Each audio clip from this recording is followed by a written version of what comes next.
হরি ওম সবাইকে। হরি ওম।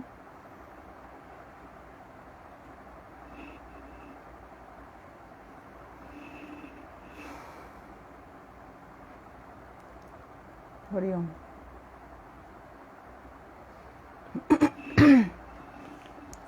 আজকে মহাভারত নিয়ে আমরা আলোচনা করব, যে জায়গাটা মানে আগের বারে স্টপ হয়েছিল, যেখান থেকে কিছুজন অ্যাড হোক, তারপর শুরু করছি।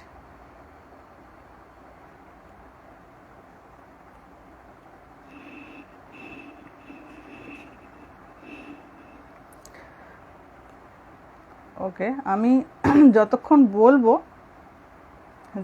বলবো কেউ যদি কিছু প্রশ্ন করেন আমি এটা উত্তর দিতে পারবো না, হ্যাঁ, কারণ যেহেতু আমার কনসেন্ট্রেশনটা কথায় থাকে। তাই অনেকে বলেন যে মা আমি প্রশ্ন করেছি অনেকবার, কিন্তু আপনি কোনো উত্তর দেননি। আমি এই অবস্থাতে উত্তর দেওয়া ওভাবে তো সম্ভব নয়। আশা করি এইটুকু অন্তত বুঝতে পারবেন। লাস্ট আমরা যে জায়গায় এন্ড করেছিলাম, দ্রৌপদীর সঙ্গে ভগবান শ্রীকৃষ্ণ কথা বলছেন এবং দ্রৌপদী তাকে এটাই জানিয়েছেন যে আপনি কিন্তু যুদ্ধ যাতে হয় সেই প্রচেষ্টাই করবেন।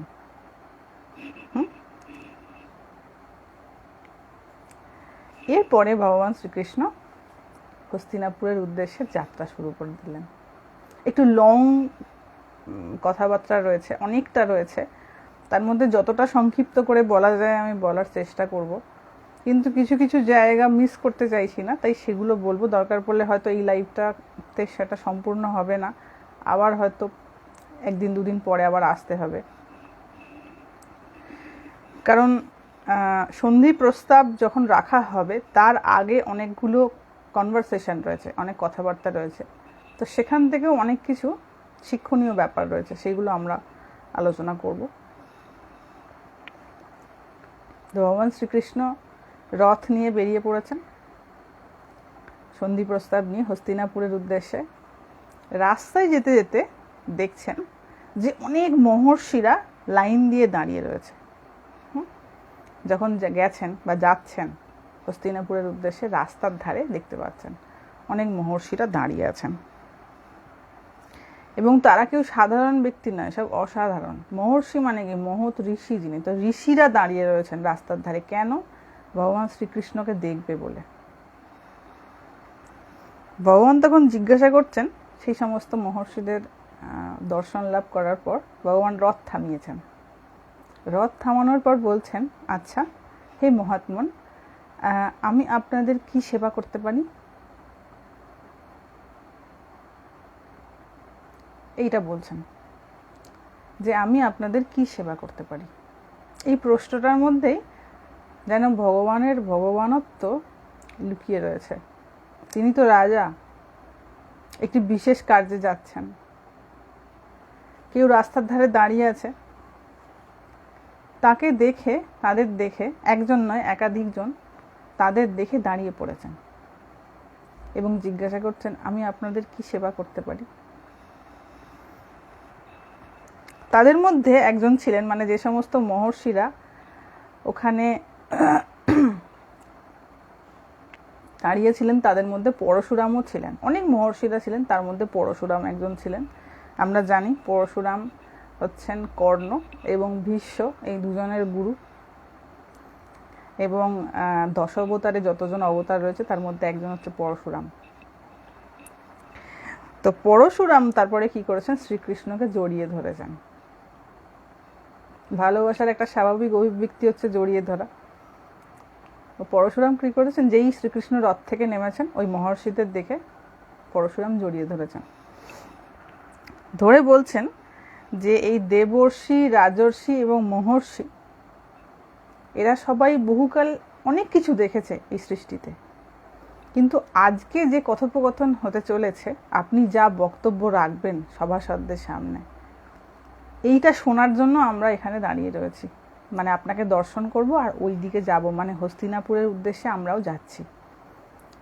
ওই রকম পরিস্থিতিতে আপনার বক্তব্য বিষয় কি হবে, আপনি ধর্ম বিষয়ে কি বক্তব্য রাখবেন, সেইটা আমরা শুনতে যাচ্ছি।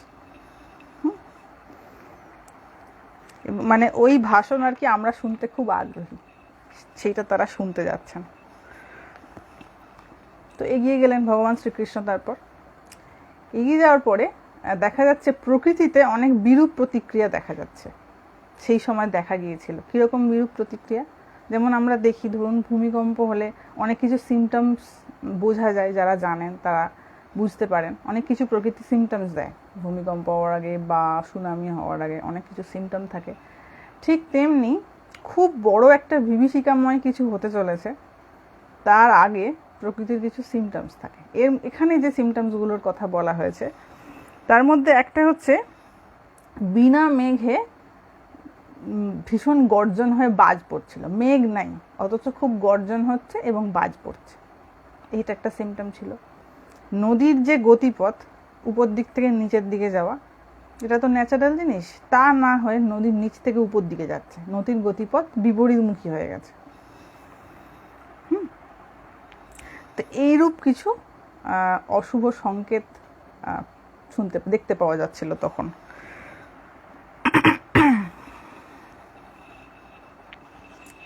তারপরে ভগবান হস্তিনাপুরে গিয়ে উপস্থিত হয়েছেন। এবার দুর্যোধনকে ধৃতরাষ্ট্র পই পই করে বোঝাচ্ছেন যে দেখো শ্রীকৃষ্ণ কিন্তু দূত হয়ে আসছেন, তুমি এমন কিছু কাজ করো যাতে শ্রীকৃষ্ণ তোমার উপর প্রসন্ন হন, তোমার উপর প্লিজড হন। তো এই প্লিজড হওয়াটার ব্যাপার নিয়ে আমরা আগেও অনেক কথা বলেছি। প্লিজড হওয়া মানে প্রসন্নতার একটা বিশেষ ভূমিকা রয়েছে।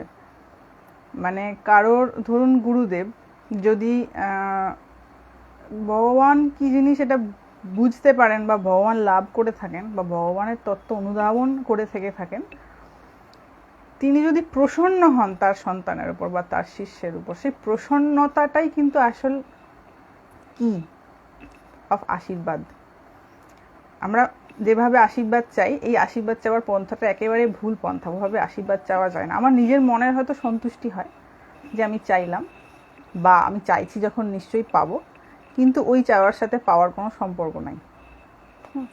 অরিজিনাল যে গুরু কৃপা বা ভগবত কৃপা, এটা কিন্তু প্রসন্নতার উপর নির্ভর করছে, যে কে তার শিষ্যের উপর, তার সন্তান তো শিষ্য তো সন্তান তুল্য, তা সন্তানের উপর কতটা প্রসন্ন। যেই প্রসন্নতা কাজ করবে না, ফেভার কাজ করবে, আপনা হতেই ভগবত কৃপা তার উপর ঝরে পড়বে। তো এখানে ধৃতরাষ্ট্র দুর্যোধনকে, এনারা তো সব জ্ঞানী ছিলেন, মানে বোঝদার ছিলেন, কোথাও একটা মায়ায় অন্ধ হয়েছিলেন, কিন্তু একেবারে যে কিছু বুঝতেন না এমন তো নয়। ওকে বারবার পই পই করে বোঝাচ্ছে যে তুমি এমন কোনো কাজ করো না যাতে ভগবান শ্রীকৃষ্ণ তোমার উপর ক্রুদ্ধ হন। তুমি বেশ ভালো করে কথাবার্তা বলবে এবং যা বলবে তাতে রাজি হয়ে যাবে।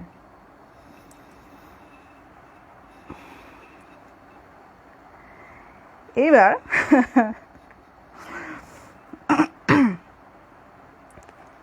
ভীষ্ম তখন বলছে রাজা ধৃতরাষ্ট্রকে, আমি একটু স্লোলি বলছি, হ্যাঁ একটু স্লোলি হলে কি খুব সুবিধা হয়, শুনতেও ভালো লাগে বলতেও ভালো লাগে। ভীষ্ম তখন বলছে আপনার সিদ্ধান্ত একদম ঠিক।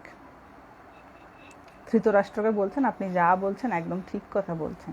এবং শ্রীকৃষ্ণ যে আসছেন তার জন্য কি হয়েছে, তখন ওই রাস্তার ধারে ধারে না খুব সুন্দর সুন্দর বিশ্রামাগার বানানো হয়েছে, বানানোর ব্যবস্থা করা হয়েছে, এবং সেটার দায়িত্ব দেওয়া হয়েছে দুর্যোধনকে। দুর্যোধনকে দায়িত্ব দেওয়া হয়েছে যে যাতে করে পথের বিভিন্ন জায়গায় সুন্দর সুন্দর রেস্ট করার জন্য জায়গা সুন্দর করে বানাতে। কিন্তু এগুলো যখন বানানো হলো, দেখা গেল শ্রীকৃষ্ণ যখন আসছেন রাস্তা দিয়ে, সেই বিশ্রামাগারগুলো রাস্তার সামনে পড়েছে, ভগবান সেদিকে তাকিয়েও দেখেননি,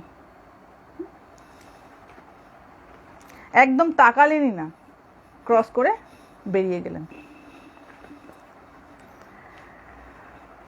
আর দেখুন এখানে একটা জিনিস বলি, তাহলে বুঝতে পারছেন তো ভগবানকে কিন্তু এই দিয়ে তুষ্ট করা যায় না। এই যে আমাদের মহাভারত, এই মহাভারতটি কেউ যদি জীবনে খুব একটু ভালো করে পড়াশোনা করে, একটু যদি মর্ম বুঝতে পারে জীবনে কেমন করে চলতে হবে, কি করতে হবে, কোথায় কেমন ডিসিশন নিতে হবে, কার সঙ্গে মিশতে হবে, কে আমাকে প্রতারণা করছে, কে কি চালাকি করছে, সব ধরতে পেরে যাবে বাবা, কেউ ঠকাতে পারবে না।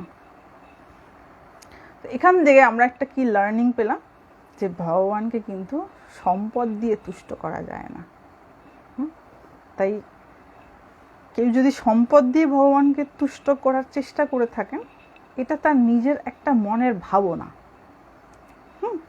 সেভাবে কিন্তু ওইভাবে ভগবান প্রসন্ন হন না কারোর ওপরে, এবং এটা ভগবান শ্রীকৃষ্ণ জীবিত অবস্থাতেই দেখিয়ে দিয়ে গেছেন।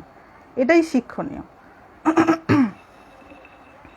কি কি করা হয়েছে একটু বলি, ভগবানের জন্য কি কি অ্যারেঞ্জমেন্ট করা হয়েছে। বিরাট বিরাট সব অ্যারেঞ্জমেন্ট করেছে দুর্যোধন, প্রসন্নতা পাবে বলে। বলছেন সব দিকে বড় বড় ধ্বজা আর পতাকা দিয়ে সাজিয়ে দাও, চারিদিকে সব ধ্বজা লাগাও আর পতাকা দিয়ে সাজিয়ে দাও। আর কি, তার আসার পথ পরিষ্কার করে সুগন্ধি জল ছিটিয়ে রাখো। তিনি যে আসবেন রাস্তা দিয়ে, যাতে একটুও কোনো বাজে গন্ধ নাকের মধ্যে না আসে, সব সুগন্ধি জল ছিটিয়ে দাও, ভগবানের নাকে যাতে সুগন্ধি যায়।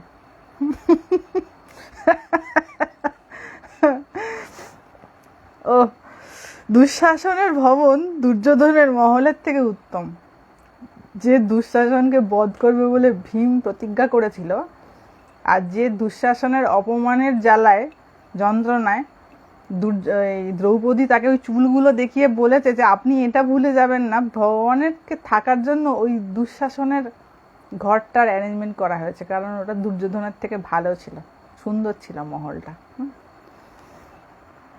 দুঃশাসনের ভবন দুর্যোধনের মহলের থেকে অতি উত্তম, তাকে পরিষ্কার করে সুন্দরভাবে সুসজ্জিত করে রাখো। এইটা হচ্ছে দুর্যোধনের আদেশ। দুর্যোধনকে সব অ্যারেঞ্জমেন্টের দায়িত্ব দিয়েছে, কাকে দিয়েছে? রাজার পাঠ। আয়রনিগুলো দেখুন এখানে, যে জীবনের আয়রনিটা কেমন।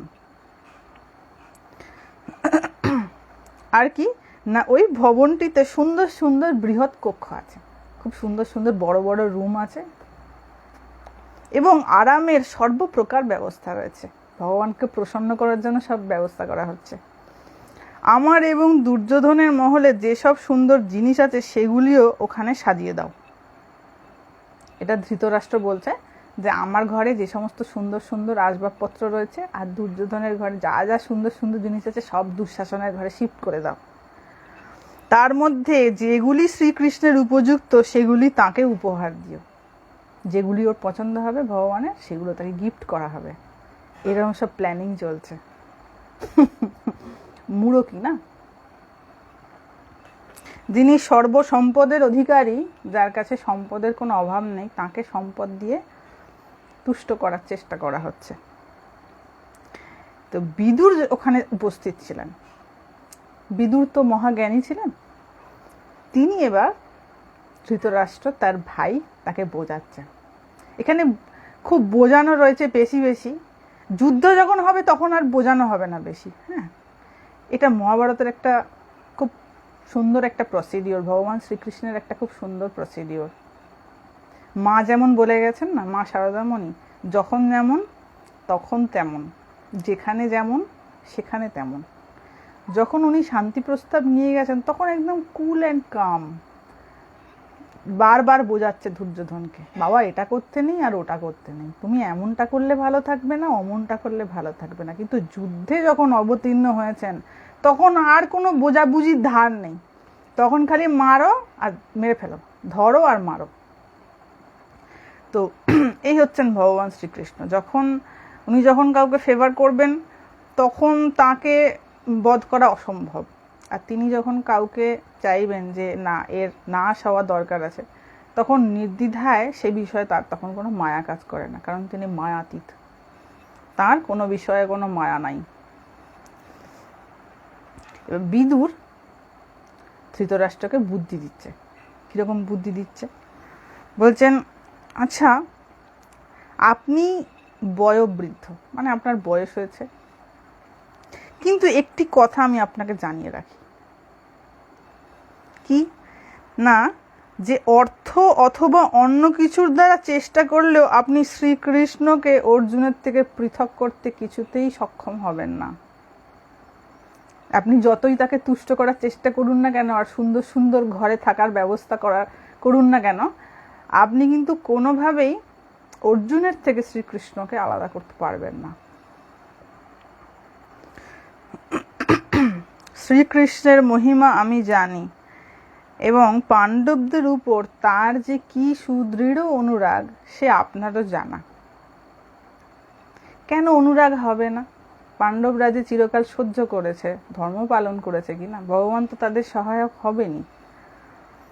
তারপরে বলছেন অর্জুন তার প্রাণের ন্যায় প্রিয়, তাকে তিনি কোনো মূল্যেই ত্যাগ করবেন না। আগের লাইভে আমরা আলোচনা করেছি যে অর্জুন ভগবানের কত প্রিয় পাত্র ছিল, যার জন্য তিনি সর্বস্ব পরিত্যাগ করতে পারতেন, এতটাই প্রিয় যে সব ত্যাগ করতে পারতেন। তো এখানে বিদুরও একই কথা বলছেন যে অর্জুন তার প্রাণের ন্যায় প্রিয়, তিনি তাকে কখনোই ত্যাগ করবেন না। তিনি জলপূর্ণ কলস, পা ধোয়ার জল আর কুশল প্রশ্ন করা ব্যতীত আর কোনো কিছুতেই আকৃষ্ট হবেন না। মানে খুব স্বাভাবিকভাবে তাকে দুটো প্রশ্ন করা হলো, পা ধোয়ার জন্য কেউ জল আনলো, টুকটাক তিনি যদি প্রসন্ন হওয়ার হন এতেই প্রসন্ন হবেন, তাকে ওইসব দিয়ে প্রসন্ন করা যাবে না। তো এখান থেকে পরিষ্কার বোঝা যাচ্ছে ভগবানের স্বরূপটা কেমন আর ভগবান কিসে প্রসন্ন হন। এই ভগবানকে অর্থ দিয়ে তুষ্ট করার প্রচেষ্টা কিন্তু বৃথা। যারা করেন এটা দিয়ে ওটা ঠিক হয় না। কিছু নিজের কষ্টার্জিত অর্থের দান, মানে অর্থ দান করেন, তাতে তার কিছু হয়তো তার মানে কৃপা হতে পারে, কিছু হয়তো তার ফেভারে আসতে পারে, কিছু কাজ হয়তো হতে পারে ঠিকঠাক।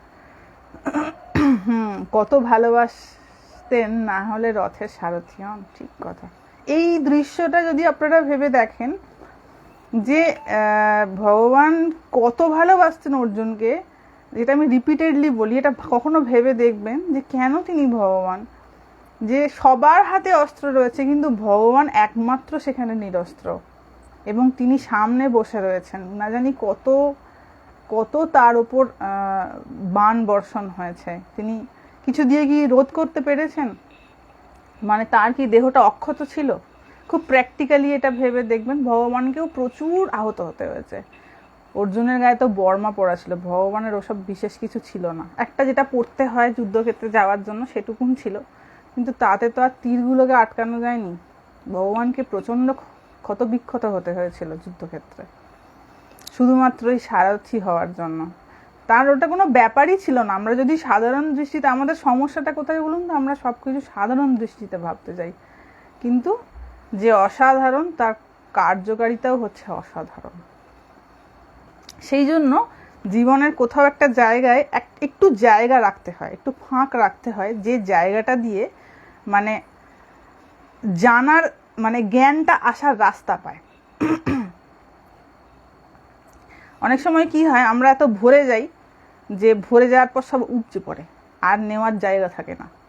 তো তারাই আর কি যে কোনো ক্ষেত্রে ওই কোয়েশ্চেন মার্ক একটা লাগিয়ে দেন।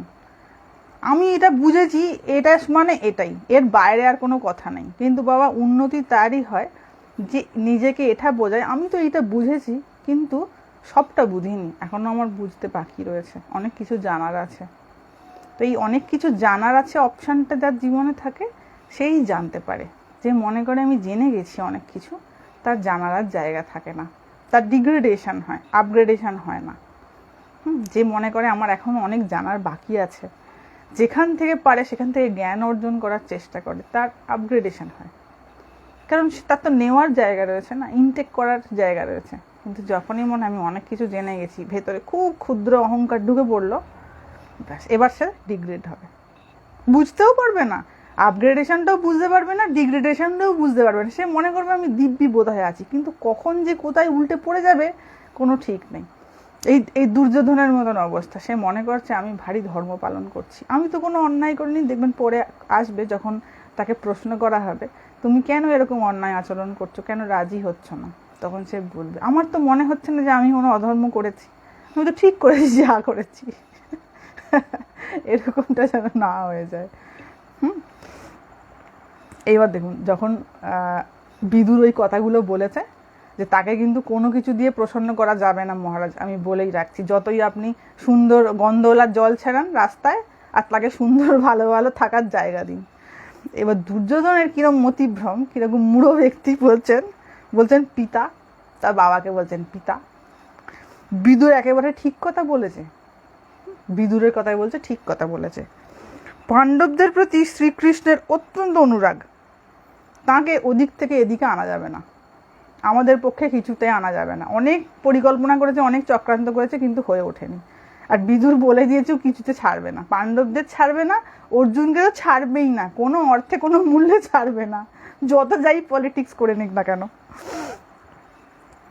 তখন দুর্যোধন বলছেন, সুতরাং আপনি তার অভ্যর্থনায় যে নানা প্রকার উপহার প্রদান করতে চান, তাকে কখনো এইসব দেওয়া উচিত হবে না। বলছেন আপনি সে মহামূল্যবান উপহারগুলো দেবেন বলে ঠিক করেছেন, ভগবান শ্রীকৃষ্ণকে তাকে কখনো ওটা দেওয়া উচিত হবে না, ওগুলো আপনি রেখে দিন। কারণ ওকে তা আপনি নিজের পক্ষে আনতে পারবেন না, আমাদের সঙ্গে যুদ্ধও করাতে পারবেন না, ও পাণ্ডবদের সঙ্গেই থাকবে, সুতরাং ওই তো অত মহামূল্য উপহার দেওয়া উচিত না, অত পয়সা টয়সা খরচা করে লাভ নেই। কি বুদ্ধি! এইবার দেখুন বিনাশকালে বিপরীত বুদ্ধি কিরকম। বলতেন, এটা দুর্যোধনের বক্তব্য, বলছেন এই জীবনে আমি বেঁচে থেকে পাণ্ডবদের সাথে রাজ্য ভোগ করব, মানে রাজ্য ভাগ করে ভোগ করব, এ আমার চিন্তার বাইরে। আমি যে কোনোদিন তাদের সঙ্গে একসাথে রাজ্য ভাগাভাগি করে একসাথে থাকবো, এই আমার চিন্তার বাইরে। আমি যে মহৎ কাজ করব বলে ঠিক করেছি, তা হলো এই, বলছেন আমি একটা মহৎ কাজ করব বলে ঠিক করেছি। দুর্যোধন, সেটা কি না, এই পাণ্ডবদের পক্ষপাতিত্ব করা কৃষ্ণকে বন্দি করে রাখবো, বন্দি করবে বলে প্ল্যান করেছে। আবার প্রস্তাব দিচ্ছে এটা ধৃতরাষ্ট্রকে, শ্রীকৃষ্ণকে বন্দি করে রাখবো, তাকে বন্দি করলেই সমস্ত যাদবকুল, সারা জগৎ আর পাণ্ডবরা আমার অধীনে হয়ে যাবে। শকুনি সঙ্গ করে করে এইটুকু বুদ্ধি হয়েছে যে আমি যদি ভগবান কৃষ্ণকে একবার বশ করতে পারি, বন্দি বানাতে পারি, তাহলে সব আমার আন্ডারে চলে আসবে। এই বুদ্ধি কাজ করছে। তো তিনি কাল প্রাতঃকালেই আসছেন, সকাল সকাল ভগবান এসে উপস্থিত হবেন। আপনারা আমাকে এখন সেই পরামর্শ দিন যাতে কৃষ্ণ একথা জানতে না পারে আর কোনো ক্ষতিও না হয়। ও মনে মনে প্ল্যান করছে ভগবান জানতে পারবে না কিছু, আর আমি তাকে বন্দি বানিয়ে ফেলবো। ধৃতরাষ্ট্র মানে আমার পিতা, একবার খালি অনুমতি দিন, আমি তাকে বন্দি বানাবো। হ্যাঁ, কি মূঢ় বুদ্ধি! এই কথা শোনার পর তার যিনি পিতা ছিলেন, মানে বুদ্ধিটা একবার খালি ভাবুন কিরকম, তার মাথাটা কিরকম। এরকম কিন্তু আছে, এখনো রয়েছে, এরকম সংখ্যাই বেশি। তারা মনে করে অর্থ দিয়ে সুখ কিনবো, এরকমই কিন্তু বুদ্ধি। হয়তো এতটা নিম্ন বুদ্ধি নয়, কিন্তু বুদ্ধিটা এরকমই মূঢ়, যে মনে করে যে আমি অর্থ দিয়ে সুখ কিনবো। এই পরিবর্তনশীল জগতে কখনো কোনো বিশেষ জিনিস, কোনো দ্রব্য, সেটাকে নিজের অধীনে এনে, সেটাকে নিজের আয়ত্তে এনে পৃথিবীতে কেউ কোনোদিন সুখী হতে পারেনি, কোনো দিন সেটা সম্ভব নয়। আর ভগবান শ্রীকৃষ্ণ কিন্তু সেই ইঙ্গিতই দিয়ে গেছেন, সুখী হবার কিন্তু বাবা এটা রাস্তা নয়, ভুল রাস্তায় থাকা হয়। যাদের মনের মধ্যে এটা ছোট থেকে ঢুকে যায় না, অর্থের যে প্রয়োজনীয়তাটা, সেইটা হচ্ছে এটা আমাকে ধর্ম পালনে সহযোগিতা করবে। আমি খাবো কি না হলে, আমার তো খাবার জন্য কিছু জিনিস দরকার, নাহলে বাঁচবো না। আমার যখন অসুস্থ হবো, আমি তখন চিকিৎসা করার জন্য আমার অর্থ দরকার, নাহলে বাঁচবো না। তো আমার টার্গেটটা থাকবে, আমি ধর্ম লাভ করতে চাই, আমি ভগবানের চিন্তা করতে চাই, আমার অর্থের প্রয়োজনীয়তাটা ওইটার জন্য আমার অর্থ। দেখুন, অর্থের প্রয়োজনীয়তা আছে। ভগবান শ্রীকৃষ্ণ রাজা ছিলেন, তার কি অর্থাভাব ছিল? তারও অর্থ ছিল। অর্জুন রাজপুত ছিলেন, তো তার কি অর্থের অভাব ছিল? তারও অর্থের দরকার ছিল। কিন্তু এরা অর্থটাকে কোন কাজে লাগিয়েছেন, এটাই হচ্ছে সব থেকে বড় কথা। অর্থ রোজগার করাটা কোনো অন্যায় নয়, অর্থের প্রয়োজনীয়তা জীবনে বাঁচার জন্য সবার রয়েছে, নাহলে বাঁচবে কেমন করে? যেমন অক্সিজেনের প্রয়োজন বাঁচার জন্য, তুমি বাঁচার জন্য অর্থের প্রয়োজন, খুব স্বাভাবিক। কিন্তু আসল ব্যাপারটা হলো যে আমি কি পারপাসে অর্থটা রোজগার করতে চাইছি, আমার পারপাসটা কি। এই পারপাসটার উপর না মানুষে মানুষে ভাড়া হয়ে যায়। মানে একটা মানুষের সঙ্গে একটা মানুষের ফারাক হয়ে যায় তার চিন্তার জন্য। একই রকম তো দেখতে, দুটো নাক, দুটো হাত, পা একই রকম, মানে একই রকম দেখতে মানে হচ্ছে স্ট্রাকচারটা তো একই রকমের থাকে।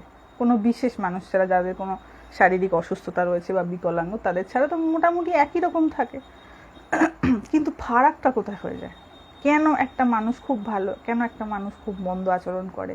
কারণ তার চিন্তায় একটা মানুষ সুচিন্তায় ভালো হয়ে যায় আর কুচিন্তায় মন্দ হয়ে যায়। শাস্ত্র এটাই শেখাচ্ছে, হোয়াট ইজ সুচিন্তা আর হোয়াট ইজ কুচিন্তা। যার যেটা ভালো লাগে সে তো সেটাই চিন্তা করে, সে মনে করে কি আছে, সবাই তো করছে, আমিও করি। যে প্রসঙ্গে এটি বলা সেটি হচ্ছে যে অর্থটি আমি কোন পারপাসে উপার্জন করার চেষ্টা করছি। আমি কি কেবল আমার ইন্দ্রিয়কে তৃপ্ত করার জন্য অর্থ রোজগার করতে চাইছি? যদি হয় তাহলে কিন্তু বাবা আমি কখনো সুখী হতে পারবো না। ওই পেঁয়াজের খোসা ছাড়ানোর মতো, জানেন তো, পেঁয়াজের খোসা ছাড়াতে দেখবে কিছু নেই, মনে হবে লেয়ার্সগুলো খোলার সময় মনে হয় এরপর আরও আছে, এরপর আরও আছে, এই এরপর করতে গিয়ে দেখা যাবে কিছু নেই। তো এই ইন্দ্রিয় সুখের প্রবণতা যাদের রয়েছে, যে আমি এইটা প্রাপ্ত করে কোনো বস্তুকে করায়ত্ত করে আমার অধীনে সেই জন্যই তো সুখ ভোগ করবো, এটা কিন্তু এই পেঁয়াজের খোসা ছাড়ানোর মতন। জীবনটাও চলে যাবে, সময়ও চলে যাবে, অর্থও চলে যাবে, শক্তিও চলে যাবে, শেষে দেখা যাবে সব জলে ফেলে দেওয়া হয়েছে। ভগবান শ্রীকৃষ্ণ কিন্তু ওই জন্য এইসব কোনো জিনিসে তৃপ্ত নন, কেবল ভক্তি এবং ভালোবাসায় তৃপ্ত। অর্জুনের তার প্রতি যে শরণাগতি বা ভালোবাসা ছিল, ভগবান সেইটা দেখেছেন। এইটা তো বাবার রেয়ার জিনিস। যখন শ্রীকৃষ্ণকে বন্দি করার ব্যাপারে ধৃতরাষ্ট্র জানতে পেরেছে, যখন বলেছে দুর্যোধন, সে খুব শঙ্কিত হয়ে উঠেছে, ভয় পেয়ে গেছে, বুঝতে পারছে যে ভগবানকে এইভাবে বন্দি করা সম্ভব নয়, কারোর পক্ষে সম্ভব নয়।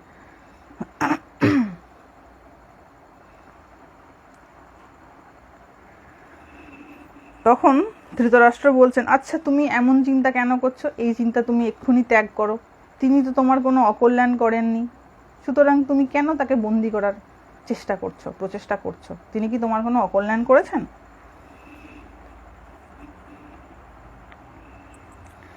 এই করতে করতে ভীষ্ম অত্যন্ত ক্রুদ্ধ হয়ে গেলেন, ক্রুদ্ধ হয়ে গিয়ে সভা থেকে বেরিয়ে গেলেন। যেখানেতে এইসব আলোচনাগুলো হচ্ছিল, ভীষ্ম রেগে গেছে খুব, যেই বলেছে বন্দি করব, রেগে গিয়ে সভা ত্যাগ করে চলে গেছে।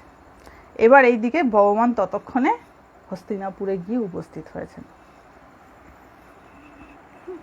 তো ভগবানকে দর্শনের জন্য যারা সব নগরবাসী ছিলেন, সবাই রাস্তার ধারে পিলপিল করে দাঁড়িয়ে রয়েছেন। একবার শুধু দেখবেন ভগবানকে, তার দর্শনের আকাঙ্ক্ষায় বহু দূর থেকে লোকজন এসেছেন তাকে একটিবার শুধু চোখের দেখা দেখবেন বলে। খবর পেয়েছে তো সবাই যে ভগবান শ্রীকৃষ্ণ সেখানে এসে উপস্থিত হচ্ছেন, সেই জন্য তাকে সবাই দেখতে এসেছে এবং ওয়েলকাম করতে এসেছেন কৌরবরা। দুর্যোধন আসেনি, দুর্যোধন বাদ দিয়ে সবাই এসে উপস্থিত হয়েছেন গেটের সামনে, যেটা নর্মাল কার্সি। এবং সবাই ভিড় করে দিয়ে রেখেছে। ভেতরে ঢুকেছেন ভগবান শ্রীকৃষ্ণ, সেখানে তাকে বসার জন্য একটা স্বর্ণ সিংহাসন দেয়া হয়েছে, সোনার সিংহাসন। এবার ধৃতরাষ্ট্র বলেছেন, বাবা তুমি এখানে বসো, হাত জোর করে। ওখানে তো সব বিভিন্ন কাটছি ছিল তখনকার দিনে। ভগবান সেই স্বর্ণ সিংহাসনে বসেছেন। এইবার দেখুন এখানেও একটা লার্নিং রয়েছে। কিরকম লার্নিং? ধরুন আপনি এমন একটা ব্যক্তির সঙ্গে দেখা করতে যাচ্ছেন, এমন ব্যক্তিদের সঙ্গে দেখা করতে যাচ্ছেন যাদের আপনি খুব বেশি পছন্দ করেন না। ভেতরে তো একটা তো দেশ থাকে। তো সেখানে যদি আপনাকে খুব খাতিরদারি কেউ করে, সেই খাতিরদারিটা কি আপনি গ্রহণ করবেন? ম্যাক্সিমাম ক্ষেত্রে করবেন না, মুখটাকে বেঁকিয়ে আমরা চলে আসবো। তো কিন্তু ভগবানকে এখানে স্বর্ণ সিংহাসন দিয়েছে, ভগবান বসে পড়েছে। এবার তারপরে ধৃতরাষ্ট্র ধৃতরাষ্ট্র তাকে আদর আপ্যায়ন করতে শুরু করেছে, কারণ বুঝতে পেরেছে এর উপরই সব নির্ভর করছে।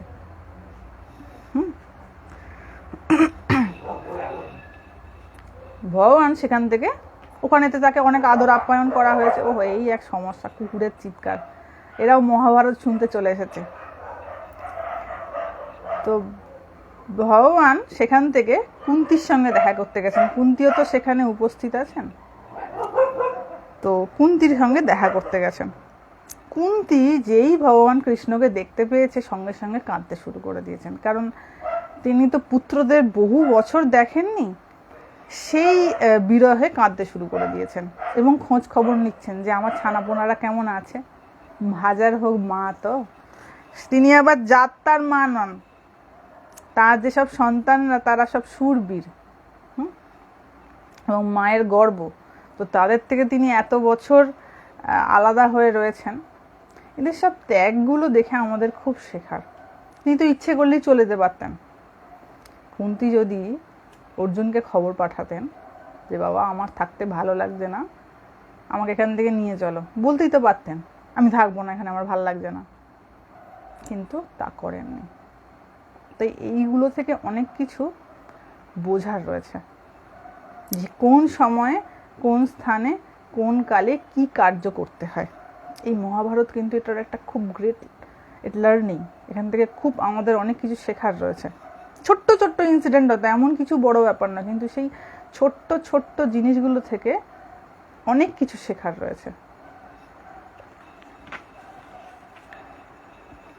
এবার পঞ্চ পাণ্ডবের কথা জিজ্ঞাসা করছেন যে আমার সব ছানাপোনারা কেমন রয়েছে।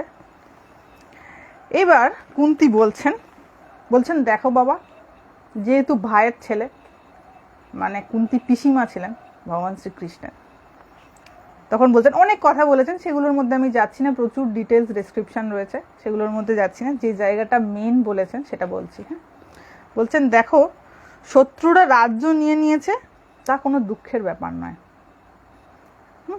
হ্যাঁ ঠিক, স্থান কাল পাত্র এটা কিন্তু খুব ইম্পর্টেন্ট একটা বিষয়।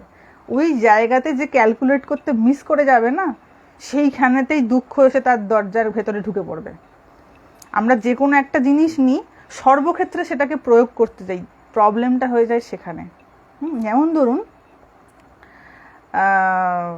কোনো একটা জায়গায় হয়তো ঠাকুর বলেছেন, শ্রীরামকৃষ্ণদেব কোনো জায়গায় একটা হয়তো কথা বলেছেন, আমি সেটাকে নিলাম, তো আমি সেটাকে সব ক্ষেত্রে প্রয়োগ করছি। তো বুঝতে হবে কোনখানে কতটুকুন প্রয়োগ করার জিনিস রয়েছে। ঠাকুর যে ব্যক্তিকে বলেছেন সেই কথাটি, বিশেষ কথাটি, যে কোনো কথা, সেটি ওই ব্যক্তির শারীরিক মানসিক অবস্থা, সেই সময় অবস্থার পরিপ্রেক্ষিতে বলেছেন। তো সেই সময় পরিপ্রেক্ষিত যেখানে নেই, সেই সিচুয়েশন, আমি সেইখানে যদি ওটাকে অ্যাপ্লাই করি তাহলে তো আমি দুঃখী হবই, তাই না? তাই মায়ের এই কথাটা, মানে মা শারদামণির এই যে কথাটা, এটা অধ্যাত্ম জগৎ এবং প্র্যাকটিক্যাল জগতে কতটা যে বিশাল একটা মন্ত্রের মতন, যে বাবা যেখানে যেমন সেখানে তেমন, যাকে যেমন তাকে তেমন, আর যখন যেমন তখন তেমন। এটি একটি মন্ত্র চাইতে কম নয়, এটি একটি মন্ত্রের মতন। এবং এই মহাভারত হচ্ছে, বা আমাদের শাস্ত্র হচ্ছে তার এক্সপ্লেনেশন, যে আমি কোন জায়গায় কোনখানে কতটুকু অ্যাপ্রোচ করব, কোন জায়গায় কতটুকু আমি নিজেকে সংযত রাখবো। এই ক্যালকুলেশনটা যে ঠিক, ভগবান কৃষ্ণকে দেখুন কোথায় কীরকম অ্যাপ্রোচ করছেন, কোন জায়গায়, যেখানে উনি বললাম না আগে, যে যেখানে বোঝানোর হয়েছেন সেখানে বোধহয় পায়ে ধরতে বাকি রেখেছেন, এমন বোঝাচ্ছেন যে বাবা দয়া করে তুমি এই যুদ্ধটা থেকে বিরত হও। কিন্তু যখন যুদ্ধক্ষেত্রে যাবেন সেখানে কিন্তু ওনার কোনো করুণা কাজ করবে না। তাই যেখানে যেমন সেখানে তেমন।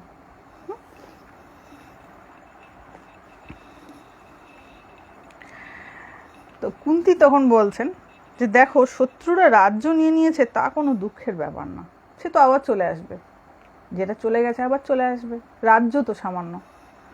পাশাতে পরাজয় হওয়াও কোনো দুঃখের কারণ নয়, পাশাতে তারা হেরে গেছে এটাও আমার দুঃখের কারণ নয়। কুন্তি তখন নিজের দুঃখের কথাটা বলছেন, যে তার যে জায়গাটায় সব থেকে বেশি খারাপ লেগেছে, সব থেকে বেশি কষ্ট হয়েছে তার যে জায়গাটায়। তারপরে বলছেন আমার পুত্রদের বনে থাকতে হয়েছে, তাতেও আমি দুঃখিত নই। স্বাভাবিক, তারা তপস্যার জীবন, তাদের কি এমন কঠিন ব্যাপার এটা বনে থাকাটা। তারপরে বলছেন, কিন্তু আমার যুবতী পুত্রবধূ যে সেদিন এক বস্ত্রে ছিল, তাকে টেনে পরিপূর্ণ সভায় নিয়ে গিয়ে কঠোর ভাষায় অপমান করা হয়েছিল। এর থেকে অধিক দুঃখ আমার আর কি হতে পারে? তখন দ্রৌপদী রজস্বলা ছিল। তার বীরপতিরা সেখানে উপস্থিত থাকা সত্ত্বেও তাকে অনাথার ন্যায় ক্রন্দন করতে হয়েছে। এইটা কুন্তী কিছুতেই ভুলতে পারেনি। এইটা সব থেকে বেশি তার অপমানজনক মনে হয়েছে, যে আমার পুত্রবধূকে এমন করে অপমান করেছে। যারা আমাদের প্রিয়জন হন না, তাদেরকে যদি কেউ কোনো কথা ভাবে অপমান করে, সেই অপমানটা আমাদের গায়ে লাগে। হয়তো আমাদের কিছু বলেনি। দেখুন, ভগবানের এখানে এত মানে সব কিছু ত্যাগ করে এই সন্ধি করার জন্য এই প্রচেষ্টাটা কেন কেন তিনি সন্ধি করতে এসেছেন? বা দ্রৌপদীর যে অপমান, সেইটার জন্য তার এত দুঃখ কেন? কুন্তীরও বলুন, শ্রীকৃষ্ণের কি দুঃখ হয়নি, কষ্ট হয়নি? হয়েছে। কিন্তু ভগবান মনে মনে জানেন যে আমি কি করব। আমি শুধু এই যে নিয়ম মাফিক যে ব্যাপারগুলো করার, ওগুলো করে নিই, যাতে কেউ বলতে না পারে। পরবর্তীকালে কিন্তু দেখা যাবে এই গান্ধারী তাকে অভিশাপ দেবে যে তোমার জন্যই সব কিছু হয়েছে। কিন্তু দেখুন, ভগবান কি কম প্রচেষ্টা করেছেন যাতে যুদ্ধ বন্ধ হয়। কত রকম করে বোঝাবেন, আমরা পরে এগুলো দেখব যে কত রকমভাবে উনি বোঝাচ্ছেন দুর্যোধনকে, আবার যুদ্ধ করো না, তুমি পিছিয়ে যাও। কিন্তু এত কিছুর পরে দেখা যাবে সেই ভগবানকেই অভিশপ্ত হয়েছিল এই সমস্ত ঘটনার জন্য। এবং যে অভিশাপের ফলে দ্বারকাপুরী সমুদ্রের তলায় ডুবে যায়, আমরা জানি গান্ধারীর অভিশাপ হয়েছিল। তো তারপরে কুন্তী বলছেন যে অনাথার ন্যায় ওকে ক্রন্দন করতে হয়েছে। এই দুঃখ আমি রাখি কোথায়? এই আমি কেমন করে ভুলবো? হে পুরুষোত্তম, আমি পুত্রবতী, মানে আমার ছানাপোনারা রয়েছে সব। এছাড়াও তুমি বলরাম এবং প্রদ্যুম্ন আমার আশ্রয়। যেহেতু শ্রীকৃষ্ণ কুন্তীর রিলেটিভ ছিলেন, তাই তোমরাও আমার সঙ্গে রয়েছ। তা সত্ত্বেও আমি দুঃখভোগ করছি। হায়, দুর্ধর্ষ ভীম এবং যুদ্ধে অপরাজেয় অর্জুন থাকতেও আমার এই দুর্দশা। ভীমের মতন শক্তিশালী আর অর্জুনের মতন অপরাজেয় পুত্রের আমি মা, আমাকেও এত কষ্ট সহ্য করতে হচ্ছে। এখান থেকেই তো আমাদের শিক্ষণীয়, যে আমরা যেমন করে ভাবছি বড় ভালো থাকবো, বড় সুখে থাকবো, এইটা কিন্তু এটা একটা কল্পনা। একমাত্র ধর্ম বিনা ভালো থাকার আর কোনো, যারা ধর্ম নিয়ে চলছে তাদেরই অবস্থা দেখুন, তাই না? এনারা তো সারা জীবন ধর্ম নিয়ে চলেছেন, এনাদেরই এত কষ্ট। যারা এর বিপরীত রাস্তায় হাঁটছে, তাহলে তাদের কি কি দশা হতে চলেছে, তাই না? আর আমাদের ওই যে মনে হয় ও বড় ভালো আছে, এটা কল্পনায় মনে হয়। ওটা কল্পনায় মনে হয়। যে কোনো মানুষকেই উপর থেকে দেখে মনে হয় ও তো কি ভালো আছে, কিন্তু তার জীবনে ভালো করে গিয়ে দেখবেন ভালো নেই। জগতের যা পরিস্থিতি, এই অনিত্য জগতে ওইভাবে কেউ ভালো থাকতে পারে না বিষয় সুখে মত্ত হয়ে। ওটা কিছু দিনের জন্য, তারপরেই যখন সেই বিষয় সুখটা চলে যাবে, তখনই একবারে হতাশার কালো মেঘ এসে ঘিরে ধরে তার গলা টিপতে আসবে, এবং সে বারবার ওই সুখটা পেতে চাইবে। ওই যে একবার পেয়েছে, ওইটা তার স্মৃতিতে রয়েছে, তো যে আমি একবার পেয়েছি, ওটা আমি আবার কি করে পাবো। ওই যে তার ওই নেশাটা লেগে গেছে ওই সুখ পাওয়ার, সে কেবল এবার সারা শক্তি দিয়ে দেহের মনের যত ক্ষমতা রয়েছে সেইটাকে একদম একীভূত করে ওইটাকে আবার পাওয়ার চেষ্টা করবে। ওইটা আমি পেয়েছিলাম, আমার বড় ভালো লেগেছিল, ওইটা আবার কি করে পাবো। কিন্তু এই জিনিস তো বাবা টেম্পোরারি জিনিস, এ তো সারা জীবনে থাকার নয় যে কোনো জিনিস। এইটা মাথার মধ্যে ঢুকে গেলেই কিন্তু হয়ে যায়, কিন্তু কিছুতে ওইটা মনের মধ্যে ঢুকে না। খালি একটা কিন্তু রূপী মায়া, একটা কোনো জায়গা, ছোট জায়গা পায়, সেখান দিয়ে ঢুকে পড়ে। কিন্তু সবই বুঝলাম, কিন্তু কিন্তুর পর আর কোনো কথা থাকে না। মানে আমি বুঝেছি, কিন্তু আমি মানতে রাজি নয়। আমি বুঝতে পেরেছি যে সত্যি এই জিনিসটা আমার অকরণীয়, আমার করাটা উচিত না, কিন্তু আমি সেটা মানতে পারছি না। এটাই বেশিরভাগ ক্ষেত্রে হয়। তো ভগবান শ্রীকৃষ্ণের কাছে কুন্তী এরকম করে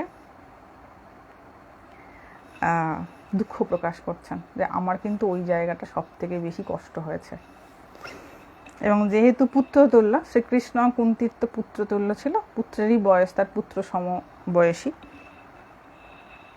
তখন শ্রীকৃষ্ণ তাকে সান্ত্বনা দিচ্ছেন, ভগবান কুন্তিকে সান্ত্বনা দিচ্ছেন আপনার শোক করার কি আছে, আপনি এইরকম শূরবীর পুত্রের জননী, আপনার শোক করা কি মানায় নাকি?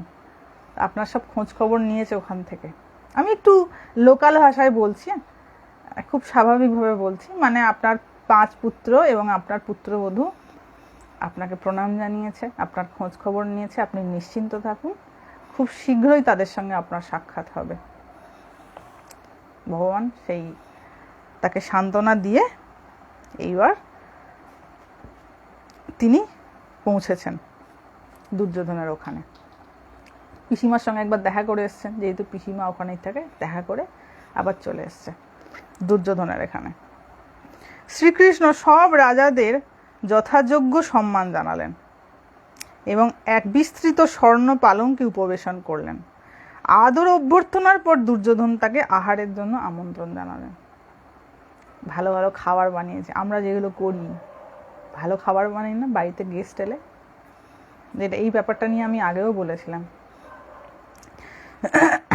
যে কোনো ব্যক্তি সে যদি ত্যাগী হয়ে থাকে সে কখনোই এই চব্যচস্য খাবারে সন্তুষ্ট হয় না।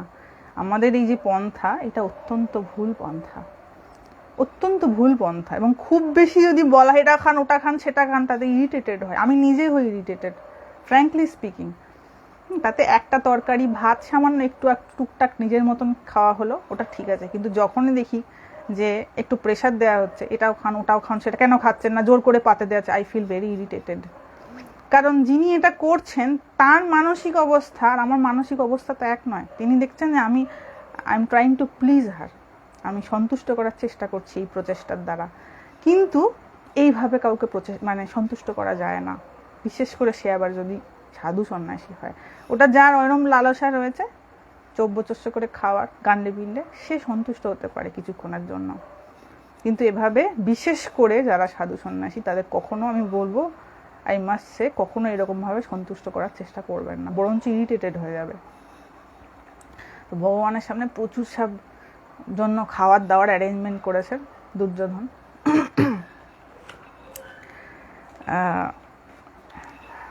আমন্ত্রণ জানিয়েছে,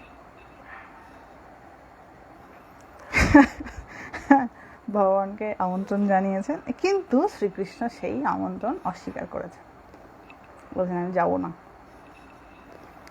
ভগবান এখানে দেখুন, ভগবানের কাছ থেকে কত কি শেখার রয়েছে। এইরকম একটা পরিস্থিতি ভগবান সন্ধি প্রস্তাব দিয়ে গেছেন, ভেবে দেখুন, ভগবান সন্ধি প্রস্তাব নিয়ে গেছেন, সেখানে সব বড় বড় রাজারা উপস্থিত, ঋষিরা উপস্থিত, সেইখানে ভগবানকে খাবার জন্য আমন্ত্রণ জানানো হয়েছে যে আপনি খান। ভগবান বলেছেন আমি খাবো না, মুখের উপর না বলে দিয়েছেন।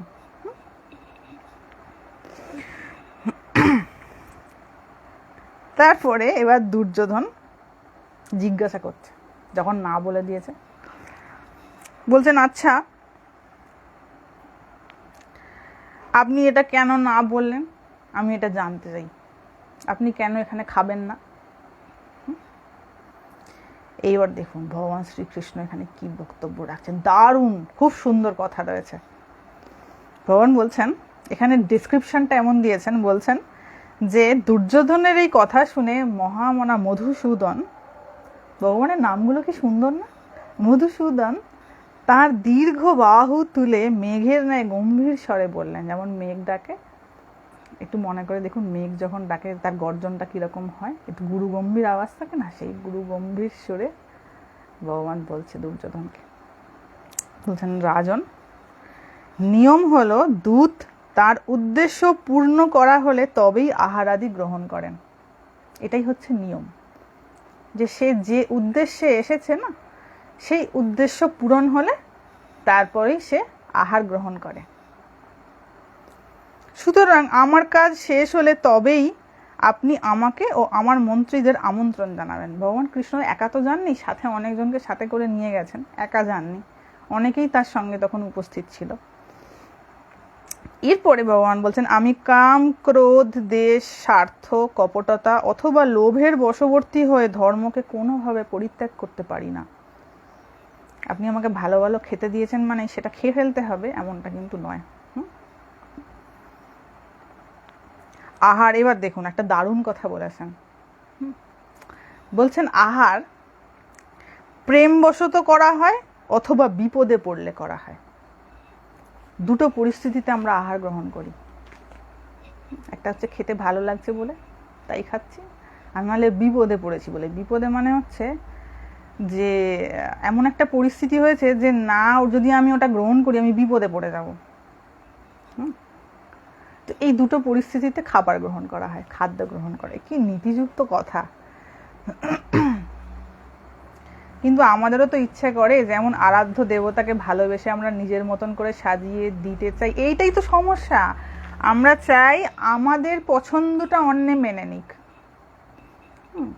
আমি যদি কাউকে ভালোবেসে থাকি আমার জীবনে, আমি সব সময় তার পছন্দটাকে প্রেফারাইজ করব, তাকে গুরুত্ব দেব। এটা হচ্ছে ভালোবাসার ফার্স্ট এবং ফরমোস্ট সিমটম।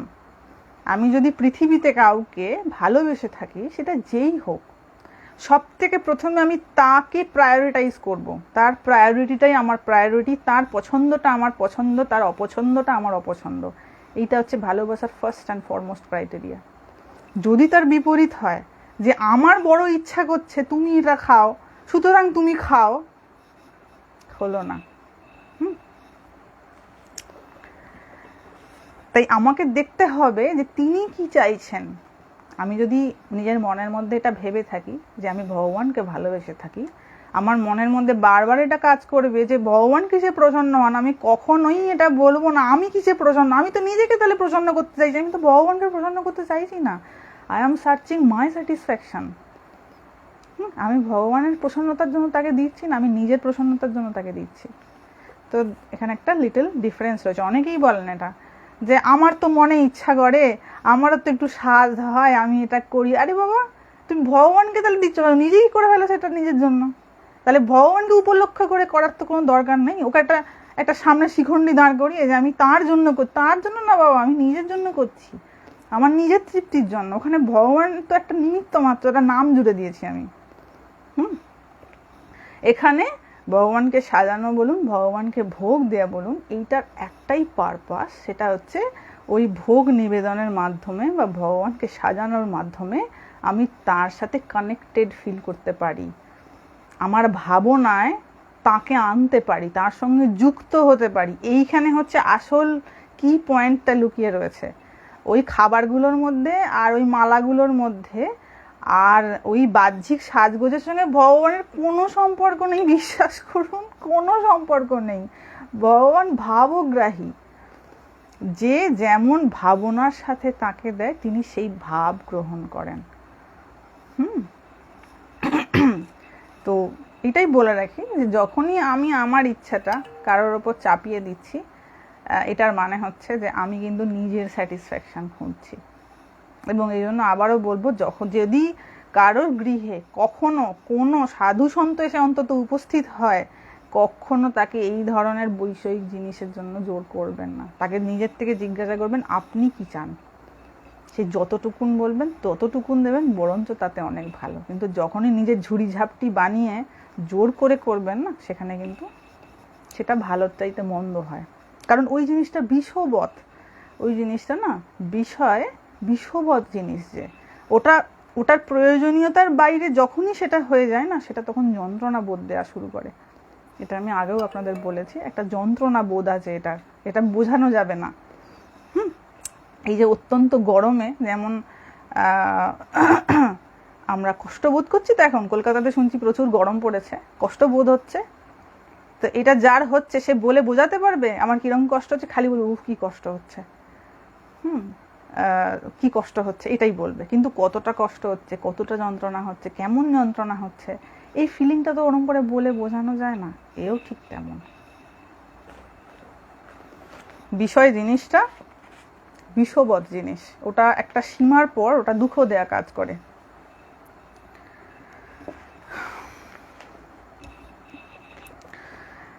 তো ভগবান বলছেন দেখো বাবা, দুটো পরিস্থিতিতে খাবার খাওয়া হয়, একটা হচ্ছে ভালোবেসে, আর একটা হচ্ছে বিপদে পড়ে। মানে খাদ্যের অভাবে প্রাণের সংকট কাজ করেছে, কিছু নেই, হয়তো মরেই যাবো এবার, তখন হয়তো অপছন্দের খাবার হলেও কিছু একটা খেতে হবে, তো এটা হচ্ছে বিপদে পড়ে। এবং আমরাও তাই করি। পাণ্ডবরা আপনার ভাই, তার আগে বলছেন হ্যাঁ আমার তো আপনার উপর প্রেম, আপনার তো আমার উপর প্রেম নেই, আর আমি বিপদগ্রস্তও নই। দুটো পয়েন্ট ভগবান বলেছেন, যে দুর্যোধনকে বলছেন আপনার যে আমার উপর বিশেষ একবারে প্রেম রয়েছে এটাও না, আর আমি যে বিপদে পড়েছি এমনও নয়, সুতরাং আমি কেন খাদ্য গ্রহণ করব? ভগবানের সব সাধারণ যুক্তি, যে দুটো ভাবে কিন্তু খাবার খাওয়া হয়। এরপরে ভগবান বলছেন পাণ্ডবরা আপনার ভাই, তাঁরা সর্বদা তাদের স্নেহভাজনদের অনুকূল কার্য করেন, তা সত্ত্বেও বিনা কারণে আপনি জন্ম থেকেই ওদের প্রতি দেশ ভাবাপন্ন, কোনো কারণ ছাড়াই, আপনার তো কোনো ক্ষতি করেনি, তাছাড়াই আপনি কেবলমাত্র ওদের পিছনে লেগে থাকেন, সব সময় দেশ করেন, হিংসা করেন। তো তাদের দেশ করা উচিত নয়। হ্যাঁ, তারা সর্বদা ধর্মে স্থিত, তাদের প্রতি যদি দেশ করেন তাহলে তো আমাকেও দেশ করা হয়। মানে আমি যেহেতু তাদের সঙ্গে সবসময় যুক্ত রয়েছে, আপনি যদি তাদের প্রতি শত্রু মনোভাবাপন্ন হন তাহলে তো আমার প্রতিও শত্রু মনোভাবাপন্ন হওয়া হয়, তাই না? যারা তার অনুকূল তারা আমারও অনুকূল, মানে যারা তাদের সঙ্গে সখ্যতা রাখে, বন্ধুত্ব রাখে, তারা আমারও অনুকূল, মানে আমারও কৃপাপ্রাপ্ত। ধর্মাত্মা পাণ্ডবদের সঙ্গে আমি অবিভাজ্য তা জেনে রাখুন। পাণ্ডবদের থেকে আমাকে কোনোভাবে আলাদা করা যাবে না, ভগবান নিজেই একথা বলে দিচ্ছেন। যে ব্যক্তি কাম ও ক্রোধের বশ এবং মূর্খতা বশত গুণবানদের সঙ্গে বিরোধ ও দ্বেষ করে তাকে অধম বলা হয়। ভগবান এখানে অধমের ব্যাখ্যা দিচ্ছেন, অধম ব্যক্তিকে। আবারও বলছি, এটা বলছেন যে ব্যক্তি কাম ও ক্রোধের বশ, যে ব্যক্তি কামনার দ্বারা বশীভূত এবং ক্রোধের দ্বারা বশীভূত, যার ক্রোধ নিয়ন্ত্রণে থাকে না, নিয়ন্ত্রণ করতে পারে না ক্রোধকে, এবং মূর্খতাবশত গুণবান ব্যক্তিদের সঙ্গে বিরোধাদ্বেষ করে, ঝগড়াঝাঁটি করে, মানে যেখান থেকে তার অনেক কিছু শেখার ছিল সেই জায়গায় কপটতা ছলনার আশ্রয় করে, সে অ্যাকচুয়ালি অধম। মানে নিজের উন্নতির জায়গাটা সে নিজে স্তব্ধ করে দেয়, যেখান থেকে তার আরো উপরের দিকে যাওয়ার রাস্তা ছিল, সেই ওই রাস্তাটাকে নিজে হাতে নিজে কুড়ুল মেরে মেরে ধ্বংস করে ফেলে। সে হচ্ছে অধম। আপনার সমস্ত খাদ্যের সম্পর্ক নিজ পুরুষদের সঙ্গে, তাই এগুলি খাওয়ার যোগ্য নয়। আমি স্থির করেছি যে আমি বিদুরের গৃহে অন্ন গ্রহণ করব। কেন খাবেন না? না, এগুলো সব নিজ পুরুষদের সঙ্গে সম্পর্কিত। আপনি যাদের সঙ্গে থাকেন, মানে দুর্যোধনকে বলতেন যাদের সঙ্গে আপনি থাকেন তারা সব নিজ, তাই আমি এই খাবার খাবো না। দেখছেন তো খাবারের কত সম্পর্ক। এই যে একটা রিলস বানিয়েছিলাম যে বাবা 10 জনের সামনে ওই দেখিয়ে খাওয়া, এ যে কি জিনিস সব বনে, সে অত বোঝার ক্ষমতা থাকলে তো সে ভগবান হয়ে যেত না। তাই এই ব্যাপারগুলোতে একটু গোপনীয়তা বজায় রাখা দরকার। এই 10 জনের সামনে খাওয়া বা যাত্রার হাতে খাওয়া, এটা ঠিক না। অনেক কিছু এর সূক্ষ্ম ব্যাপার রয়েছে, হ্যাঁ, আমরা বুঝতে পারি না, আমাদের মোটা বুদ্ধি। কেন খাবো না, কেন অন্যকে ছোট করা হচ্ছে, এত মানে মোটা বুদ্ধিতে ধরা পড়ে না ব্যাপারগুলো।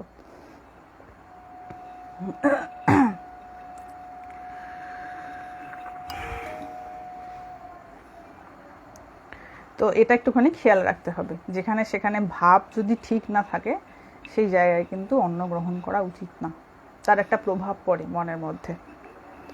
এবং অনেকেই এই ব্যাপারটা ফলো করেন, এবং সেটা খুব বেশি কিন্তু আনসাইন্টিফিক নয়। হ্যাঁ, এর মধ্যে অনেক কিছু ব্যাপার আছে। দেখছেন তো ভগবান বলছেন আমি ভাবগ্রাহী। এখান থেকে একটুখানি ভালো করে বোঝার চেষ্টা করুন। ভগবান বলছেন আমি ভাবগ্রাহী, মানে আমি যে আমাকে তার ভাবনা স্তরে স্থান দেয় আমি তার কাছে থাকি। ভগবান কার সঙ্গে থাকবেন? যে ভগবানের চিন্তা করে। তা চিন্তার এত গুরুত্ব, তার মানে আসল যে জায়গাটা আমি টাচ করার চেষ্টা করছি, যে এই স্থূল জাগতিক বস্তুর থেকে চিন্তার এত গুরুত্ব। যে ভগবান বলছেন ওইগুলো দিয়ে আমি সন্তুষ্ট নয়, তুমি আমার চিন্তা করলে আমার সন্তুষ্ট। তার মানে চিন্তার এত ইম্পর্টেন্স আমাদের জীবনে।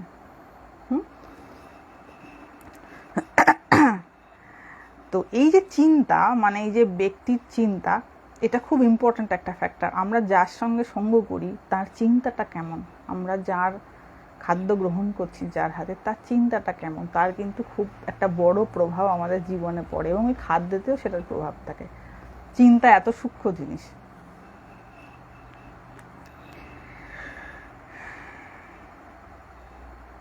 তো ভগবানের জন্য একটা উত্তম ভবনে ওনার থাকার ব্যবস্থা করা হয়েছে, বলা হয়েছে আপনি ওখানে গিয়ে বিশ্রাম নিন এবং থাকুন সেখানে। ভগবান মধুসূদন কি বলেছে, যে ঠিক আছে আপনারা আসুন, আপনারা আমাকে অনেক অভ্যর্থনা করেছেন, আমি বিদুরের ঘরে যাব। বলে দিয়েছেন যে আমি এখানে খাবো না, আমি বিদুরের ঘরে যাব। তো কৌরবরা অনেকে এসেছেন তাকে ডাকার জন্য, যে আপনি চলুন, কেন থাকবেন না, আপনার জন্য ভবন নির্মাণ করা হয়েছে, এত কিছু ব্যবস্থা করা হয়েছে, এত সুন্দর সুন্দর জিনিস করা হয়েছে, আপনি কেন থাকবেন না। তো ভগবান বললেন যাও তোমরা, আমি এখানেই থাকবো। তারপরে বিদুর ভগবান শ্রীকৃষ্ণের পূজা করলেন। পূজা করার পরে, এখানে খুব ডিটেলসে দেওয়া নেই, একটা মানে শর্ট ফর্মে দেওয়া রয়েছে, তো তাই খুব ডিটেলসে দেওয়া নেই। সেখানে ভগবান খাওয়া দাওয়া করে তার অনুচরদের আগে খাবার দিয়েছেন। দেখুন এখানে ভগবানের খাবার পন্থাটা কীরকম, কীভাবে খাবার গ্রহণ করতেন বলছেন। শ্রীকৃষ্ণ প্রথমে সেই খাদ্য আর পানীয় ব্রাহ্মণদের অর্পণ করলেন। এখানে কিন্তু ব্রাহ্মণ মানে শুধু ওই ব্রাহ্মণের পুত্র ব্রাহ্মণ, এমন ব্রাহ্মণ নয়। এখানে ব্রাহ্মণ হচ্ছে যিনি প্রকৃত অর্থে ভেতরে ব্রাহ্মণ। তো সেই ব্রাহ্মণদের খাদ্য ও পানীয় সমর্পণ করলেন এবং তারপর নিজ অনুচরদের সঙ্গে বসে ভোজন করলেন। যারা যারা সঙ্গী সাথী ছিল সবার সঙ্গে বসে একসাথে খাওয়া দাওয়া করেছে, করে এবার বিশ্রাম করেছে। এবার খাওয়া দাওয়া যখন হয়ে গেছে, ঠিক বিশ্রাম মানে রাত্রেবেলা তো ঘুমিয়ে পড়বে ভগবান বিদুরের বাড়িতেই, ঠিক তার আগে বিদুরের সঙ্গে একটু কনভারসেশন হচ্ছে। আমাদের যেমন হয় রাত্রে খাওয়া দাওয়া করার পর একটু কথাবার্তা হয় বাড়ির লোকেদের সঙ্গে, এখানেও তেমনি কথাবার্তা হচ্ছে। তো বিদুর এখানেতে একটি পয়েন্ট তুলে ধরেছে, বলছেন যে দেখুন দুর্যোধন এই যে কোনোভাবে সন্ধিতে রাজি হবে না, এটার জন্য কিন্তু সে প্রতিজ্ঞাবদ্ধ, সে আগে প্রতিজ্ঞা নিয়েই নিয়েছে। সুতরাং আপনি যে সন্ধি প্রস্তাব নিয়ে এসেছেন এইটা বিশেষ কার্যকরী হবে বলে আমার মনে হচ্ছে না, বিদুর বলছে ভগবান কৃষ্ণকে। এবং বিদুর আরেকটি কথা বলেছেন, বলছেন দেখুন এই যে দুর্যোধন কোনোভাবে এই প্রস্তাবে রাজি হচ্ছে না, তার সব থেকে বড় কারণ হচ্ছে কর্ণ। কর্ণ হচ্ছে তার সব থেকে বড় কারণ। কারণ কর্ণের যে ক্ষমতা ছিল আমরা সবাই জানি, অন্য কিছু থাকুক না থাকুক, কর্ণের যে কবচ কুণ্ডল ছিল সেইটাকে কে ভেদ করবে। সেই দৈব কৃপা যেটা, যে দেবতার দান তার কাছে ছিল, এইটাকে কি করে, মানে কবচ যতক্ষণ থাকবে ওকে কে মারবে, ওকে তো কেউ মারতে পারবে না। তো সেইটা দেখে দুর্যোধন অনেকটা শিওর হয়ে গেছে যে আমাদের কেউ হারাতে পারবে না, যতক্ষণ কর্ণকে তো কেউ মারতে পারবে না, তাহলে ও যদি না মরে তো আমাদের তো কেউ হারাতে পারবে না, এরূপ একটা ধারণা দুর্যোধনের মাথার মধ্যে বসে গেছে। এবং সেই জন্য কিছুতেই সন্ধি প্রস্তাবে রাজি হচ্ছে না।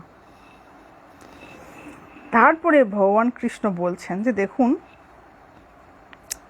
আমি ক্ষত্রিয়দের হিতের চেষ্টা করছি যাতে তাদের কল্যাণ হয়, কিন্তু আমিও জানি যে যুদ্ধ অবশ্যম্ভাবী, যুদ্ধ হবে এটা আমিও জানি। কিন্তু কি জানেন তো, যাতে কোনো অধার্মিক ব্যক্তি এইটা না বলতে পারে যে শ্রীকৃষ্ণ সন্ধি করাতে পারতেন কিন্তু ক্রোধবশে কৌরব পাণ্ডবদের মধ্যে সন্ধি স্থাপনের চেষ্টা করেননি, এইটা না বলেন। আমি এই নিয়মটা রক্ষার জন্য এখানে এসেছি। সে তো আমিও জানি যে যুদ্ধ হবে, কিন্তু পরবর্তীকালে যাতে আমার মাথায় এই দুর্নাম, এমনি ভগবানের দুর্নাম বদনামের শেষ নেই, আবার একটা নতুন বদনাম হবে, তাই আমি নিয়ম রক্ষার জন্য এসেছি এবং মহারাজ যুধিষ্ঠির আমাকে পাঠিয়েছেন তার কথা রক্ষার জন্য এসেছি। এবার সকাল হবে শান্তি প্রস্তাব, মানে সেখানে সব আলোচনা বসবে। রাত্রে কেটে গেছে, রাত্রিটা কেটে গেছে। তারপরে প্রাতঃকালে দেখুন ভগবান কি করছেন, প্রাতঃকালে শ্রীকৃষ্ণ স্নান জপ সমাপন করে সূর্য পূজা করলেন। এখানে একটি জিনিস শেখার আছে।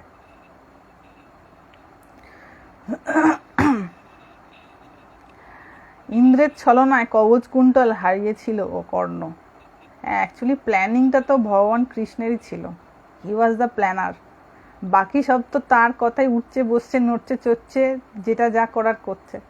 কিন্তু প্ল্যানিংটা তো অ্যাকচুয়ালি ভগবানের ছিল, যে কর্ণের ওই কবচ কুণ্ডলটাকে কি করে তার থেকে আলাদা করা যায়, নাহলে তাকে মারা যাবে না। রাক্ষস যারা, তাদেরও প্রচুর ক্ষমতা রয়েছে, যারা অধর্ম নিয়ে চলে তাদেরও প্রচুর ক্ষমতা রয়েছে। ভগবান তো তিনি সব নিয়ন্ত্রণ করতে পারতেন, তিনি সব জানেন কাকে কোন জায়গা দিয়ে কবজায় আনা যেতে পারে। শ্রীকৃষ্ণ কার জপ করতেন এই তো বাবা শ্রীকৃষ্ণই জানেন। জপ তো ওরকম করে বলে করা যায় না যে আমি কার জপ করি, আমি ওটা বলতে পারবো না ভগবান কার জপ করতেন, ওটা তিনিই বলতে পারবেন তিনি কার জপ করতেন। তো একদম সকাল সকাল হয়েছে, ভগবান স্নান করে নিয়েছেন, স্নান করে জপে বসেছেন। দেখুন একদম সাধারণ মানুষের মতন কার্য মনে হচ্ছে না এগুলো। এই প্রসঙ্গে ভগবান গীতায় একটি শ্লোকে বলেছেন যে যারা মহৎ ব্যক্তি, যারা শ্রেষ্ঠ ব্যক্তি, তারা যেটা করে, আমি কখন এই শ্লোকটা বলবো, এক্স্যাক্ট শ্লোক নম্বরটা আমার মনে পড়ছে না, এটা পরবর্তীকালে কোনো আলোচনায় আমি শ্লোক নম্বরটা দিয়ে আপনাদের শ্লোকটা বলবো,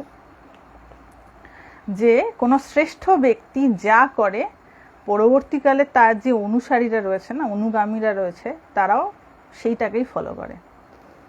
এবং যখন উনি অর্জুনকে কর্ম করার জন্য প্রবৃত্ত করছেন, উদ্বুদ্ধ করছেন, ইন্সপায়ার করছেন, তখন বলছেন দেখো তুমি তো সাধারণ কেউ নয়, তুমি যদি এই কাপুরুষতার অবলম্বন নিয়ে বসে থাকো না, তাহলে কিন্তু ভবিষ্যতে মানুষ এটাই শিখবে যে কোনো কর্মই করবে না, তার কর্তব্য কর্ম করতে চাইবে না।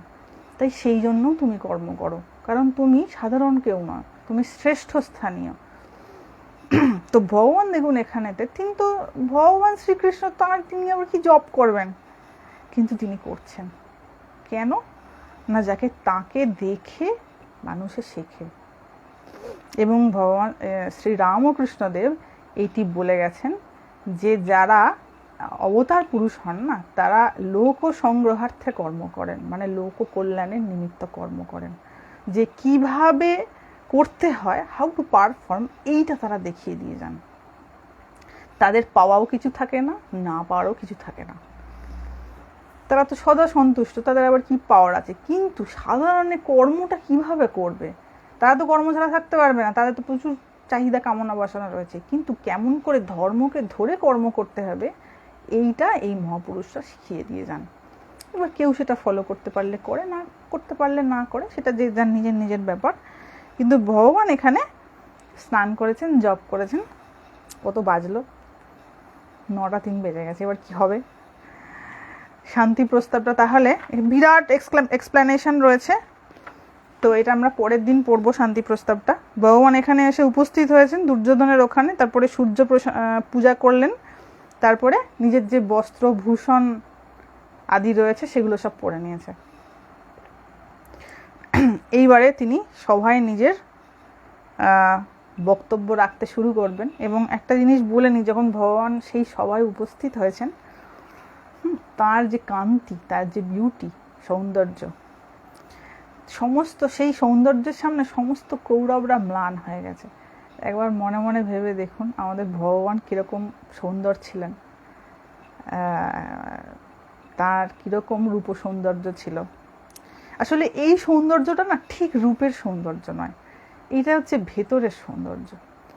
কোনো মানুষ যদি ভিতর থেকে সুন্দর হয় না, তার একটা অন্যরকম, হয়তো তাকে দেখা যাবে মানে শারীরিকভাবে হয়তো খুব সুন্দর যদি নাও থাকে, ভেতরের সৌন্দর্যের একটা প্রকাশ কিন্তু বাইরে থাকেই। হ্যাঁ, এটা ঠিক বলেছেন। যিনি উত্তম আচার্য, তিনি আচরণ পালন করে দেখান, তিনি শুধু আদেশ দেন না। হ্যাঁ, উনি মানে একটা কথা আছে না, আপনি আচরি কর্ম অপরে শিখাও, পরেরে শেখাও, একটা কথা আছে। তো যিনি উত্তম আচার্য হন, খুব সত্য কথা বলেছেন উনি, যিনি উত্তম আচার্য হন তিনি উপদেশ দেওয়ার আগে নিজে সেটাকে আচরণ করে দেখান, যে এই দেখো এইটা হচ্ছে ওয়ে টু পারফর্ম। তুমি এইভাবে করো, আমি করছি, তুমি আমাকে দেখে করো, বা আমার থেকে এটা টুক করে শিখে নাও, শিখে করে নাও। শুধুমাত্র একটা জায়গায় বসে কেবল উপদেশ দিয়ে দিলে এই তুমি এই করো, ওই করো, সেই করো, হ্যান করো, ত্যান করো, এমনটা কিন্তু নয়। ঠিক কথা। ভগবান যখন সেখানে উপস্থিত হয়েছেন, তার এমন বিউটি, সব ম্লান তার সামনে। সূর্য যখন উদিত হয় তখন তারাগুলোকে আর দেখতে পাওয়া যায়? যখন সূর্য থাকে না তখন তারাগুলোকে দেখতে পাওয়া যায় টিম টিম করতে। তো ভগবান ছিলেন এই সূর্যতুল। সূর্য যখন উদিত হয় তখন আর কাউকে দেখা যায় না, একা খালি সূর্য আকাশে বিদ্যমান। তো ভগবান যখন এখানে কৌরব সভায় এসে উপস্থিত হয়েছেন, একমাত্র সূর্যের মতন তাকেই বোঝা যাচ্ছে যে হ্যাঁ তিনি উপস্থিত হয়েছেন, বাকি সব ম্লান তার সামনে, সব গৌণ। তো এই ভেতরের সৌন্দর্যটা খুব ম্যাটার করে, এবং এটা খুব সত্য কথা। যে কোনো মানুষই যদি ভেতরে ভেতরে তার ভিতরটা সুন্দর হয়ে থাকে না, সেইটার একটা ছাপ মুখ চোখের মধ্যে থাকে যে না ভিতরটা সুন্দর। সেই সৌন্দর্যটা অন্য রকমের সৌন্দর্য, ওটা কোনো কিছু মুখের মধ্যে লাগিয়ে আর দোকান থেকে কোনো জিনিস কিনে আর বিভিন্ন জিনিস আর্টিফিশিয়ালি মুখে অ্যাপ্লাই করে ওটা হয় না। ওটা ভগবত প্রদত্ত, ওটা ভগবানের চিন্তা করে প্রাপ্ত করতে হয়। আর্টিফিশিয়ালি ওটা প্রাপ্ত করা যায় না। ভগবান তো নিজেই, এখন তার বিউটি কীরকম হবে। আর আমি 10 মিনিট থাকবো, কারোর কিছু জিজ্ঞাসা থাকলে বলবেন। হ্যাঁ, 9:07 বেজে গেছে। আসলে এটা প্রচুর বড় তো, আর 1 ঘন্টার মধ্যে হয়ে ওঠে না, মানে প্রচুর সময় লাগে।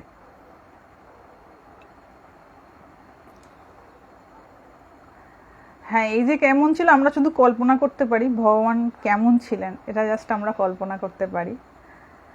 এবং তাকে ভাবুন, তাকে একটিবার দেখবে বলে মহর্ষিরা পর্যন্ত এসে উপস্থিত হয়েছে তার কথা শুনবেন বলে, যারা ঋষি মনে ভগবানকে হাঁ করে দেখছেন। পরে আমরা দেখব, এই যখন এটা মানে শান্তি প্রস্তাবটা উনি শুরু করবেন কথোপকথন, অনেক এসে সেখানে উপস্থিত হয়েছে, এবং ভগবানকে দেখে সেখানকার যারা জনতা ছিলেন বাকরুদ্ধ হয়ে পড়েছেন। তার মানে তাকে দেখেই মনের মধ্যে এমন তৃপ্তি উৎপন্ন হয়েছে সবার, যে বলার আর ক্ষমতা নেই। বাকরুদ্ধ হয়ে গেছে, মৌন হয়ে গেছে, স্তব্ধ হয়ে গেছে, কিছু বলার নেই ভাষা। এই রকম ছিলেন আমাদের ভগবান। হ্যাঁ,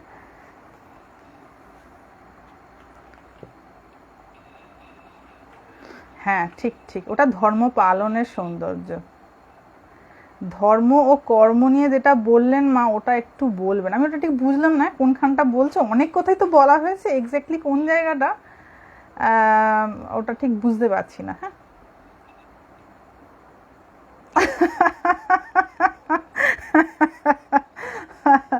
হ্যাঁ, ভগবানের অনুধ্যানটা এমন যে ওইটা শুনতে শুনতে শুনতে যদি খুব ডিপলি মার্জড হয়ে শোনা যায়, মনে হবে যেন যে আমিও ওই জায়গাটায় উপস্থিত আছি। এটা হচ্ছে কে কতটা ডিপলি ওই জিনিসটাকে ভাবতে পারছে।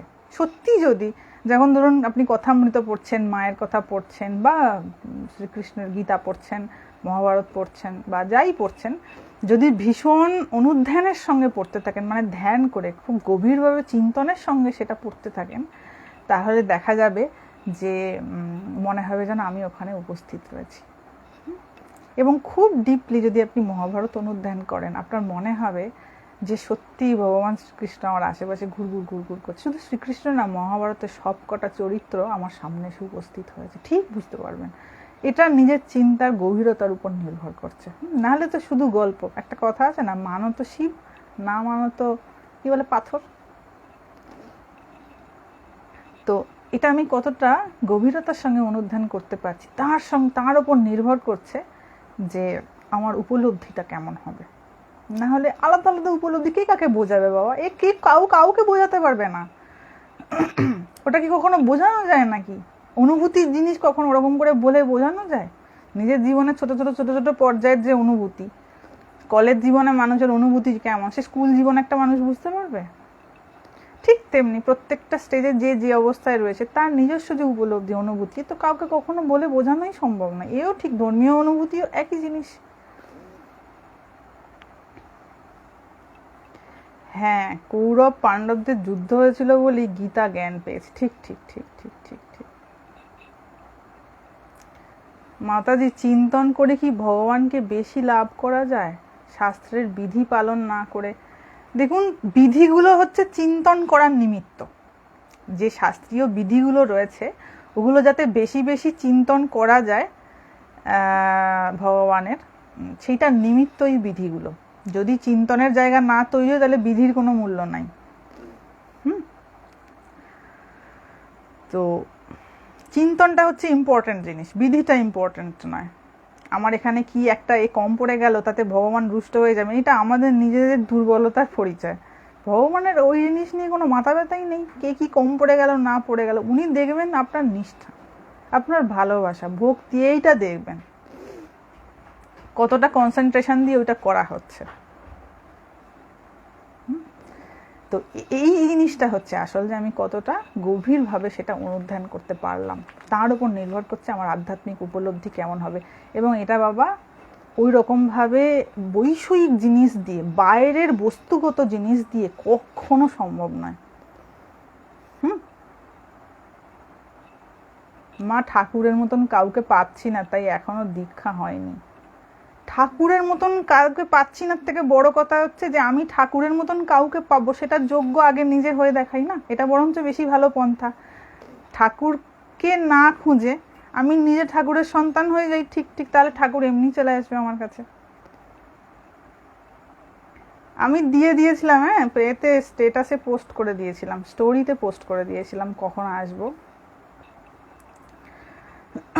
আসলে আমি বর্তমানে ভীষণ ব্যস্ত রয়েছি, ওই জন্য একদম অতটা এইভাবে আসতে পারছি না।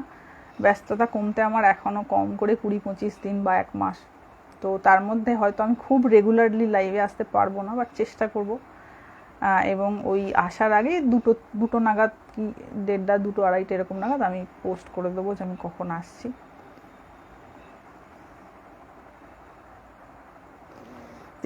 এইটা যেন একটা বোধ থাকে যে আমি কি করছি, কেন করছি, আর এইটা করার কি রেজাল্ট হতে পারে। আমি যে ভগবানকে ভোগ দিচ্ছি, কেন দিচ্ছি, এইটাই তো জিজ্ঞাসুর অবস্থা। আমাদের যে ভিডিওটা বানানো হয়েছে, আর্ত, অর্থার্থী, জিজ্ঞাসু, তারপর জ্ঞানী। জ্ঞানের পূর্ব অবস্থাই তো হচ্ছে জিজ্ঞাসু, কেন। নিজের কাছে নিজের প্রশ্ন যে কেন, আমি কেন ভোগটা দিচ্ছি, এটার সঙ্গে ভগবানকে পাওয়ার কি সম্পর্ক। এই যে কোয়েশ্চেন্সগুলো মনের মধ্যে অ্যারাইজ করছে, এরা আর্ত এবং অর্থার্থীর থেকে উন্নত থাকে। কেন? কারণ আর্ত যে তার নিজেরই জীবনের দুর্গতির শেষ নেই, নিজেরই জীবনের দুঃখ শেষ নেই, তো দুঃখ নিয়ে আবার ভগবানের ওরকম করে চিন্তা করা যায় নাকি? যে একটু উচ্চ স্তরে চলে গেছে সে দুঃখ নিয়েও ভগবানকে ধরে থাকতে পারে, কিন্তু যার নিজেরই প্রবলেমের শেষ নেই জীবনে, সে মন কি করে ভগবানকে দেবে? অশান্তিতে কখনো ভগবত প্রাপ্তি হয় না, ভগবানের চিন্তা হয়, তাই না? অশান্তিতে তো কখনো ভগবানের চিন্তা হয় না। ওই জন্য অশান্তি দূর করার জন্যই যে যে জায়গাগুলোতে অশান্তি, সেই সেই জায়গাগুলোকে আগে ত্যাগ করার কথা বলা হয়। এই যে লোভ ত্যাগ করো, কামনা ত্যাগ করো, কেন বলা হয় শাস্ত্রে? কেন এগুলো ত্যাগ করার কথা বলা রয়েছে? কারণ ওগুলোতে তোমার মনে অশান্তি আসবে। যেই তোমার মনটা কেবল আনচান করবে, তুমি কি করে ভগবানের চিন্তা করবে? তো ওইগুলোকে আগে দূরে থাকো।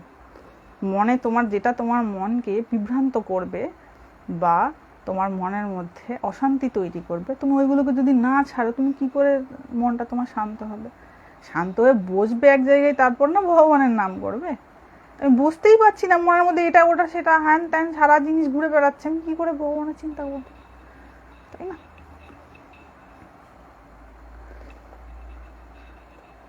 গুরু চিনবো কি করে? গুরু তোমাকে চিনতে হবে না বাবা, তুমি ঠিক ঠিক শিষ্য হও, গুরু এমনি তোমার কাছে চলে আসবে খুঁজতে খুঁজতে তোমাকে। আর যদি না আসে, বুঝতে হবে আমি এখনো সেটার অধিকারী হইনি। আমার কাউকে একটা গুরু মনে হলো, আমি হয়তো পেয়ে গেলাম, আমি আগেও এটা বলেছি, কাউকে হয়তো পেয়ে গেলাম যিনি তত্ত্ব উপলব্ধি করেছেন, আমার মনে হলো তিনি আমার সদ্গতি করে দেবেন, আমি তাকে গুরু বলে মনে মনে স্বীকার করে নিলাম, কিন্তু সে আমাকে শিষ্য বলে স্বীকার করেছে কিনা সেটাও তো দেখতে হবে, তাই নয় কি? আমি তো জোর করে কাউকে আমার গুরু বানাতে পারি না, আর এগুলো ওভাবে হয়ও না। তাই আমার মনে হয়েছে পার্সোনালি, আমার ভালো লেগেছে, আমি মেনেছি, এভাবে বাবা হবে না। সেই সামনের ব্যক্তিটিরও সেই একই মনোভাব থাকতে হবে, তবে সেই সম্পর্ক কখনো একতরফা হলে সেটাকে সম্পর্ক বলে না। সম্পর্কটা উভয় তরফের হতে হবে। আমার যদি গুরুর প্রতি প্রীতি থাকে, ভালোবাসা থাকে, গুরুরও আমার প্রতি প্রীতি এবং ভালোবাসা এবং কৃপা থাকতে হবে, প্রসন্নতা থাকতে হবে, তবে সেটা সম্ভব হবে। আমি তাকে ধরে টানছি, সে আমার প্রতি ইন্টারেস্টেড নয়, এতে তো কোনো লাভ হবে না, এটা শুধু সময় নষ্ট করা। আর সম্পর্ক কেবলমাত্র ভালোবাসা থেকে হয়, আর উভয় কোনো জিনিস দিয়ে সম্পর্ক বেশি দিন টিকে না। একমাত্র ভালোবাসা দিয়ে যে সম্পর্ক, মানে একটা মানুষের সঙ্গে আর একটা মানুষের যে ব্রিজ, রিলেশনের যে ব্রিজটা, সেটা যতদিন পর্যন্ত ভালোবাসা রয়েছে, কোনো কিছু ছাড়াই ভালোবাসি, এইটা যতদিন রয়েছে ওটা টিকবে, ওটা দীর্ঘস্থায়ী হবে। কিন্তু সেই ভালোবাসার নিচে যদি আবার একটা কামনার আঁকড়ি ঝুলতে থাকে, ওই যতক্ষণ কামনা ততদিন সম্পর্ক, আদারওয়াইজ সেটা থাকে না বেশি দিন, নষ্ট হয়ে যায় সেটা।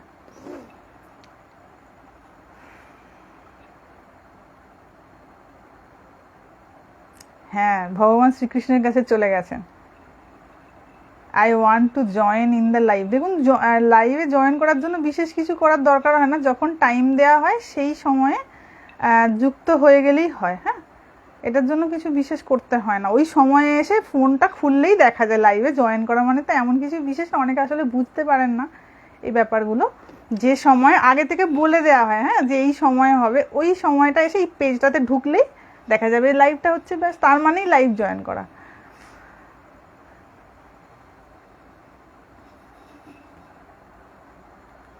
মহাভারতের এই আলোচনাগুলো বেশ সুন্দর, দেখা যাক যদি এটাকে বেশ কন্টিনিউ করা যায়। আমি এমনি একটা কথা প্রসঙ্গে একবার শুরু করেছিলাম, কিন্তু এ তো দেখছি যে মাঝে মাঝে একটু গ্যাপ আনবো, হ্যাঁ, অন্য কোনো কিছুর।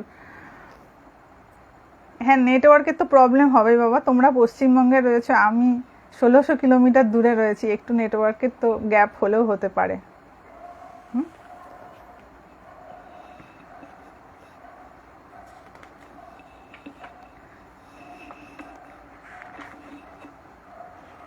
এখনো অনেকটা রয়েছে।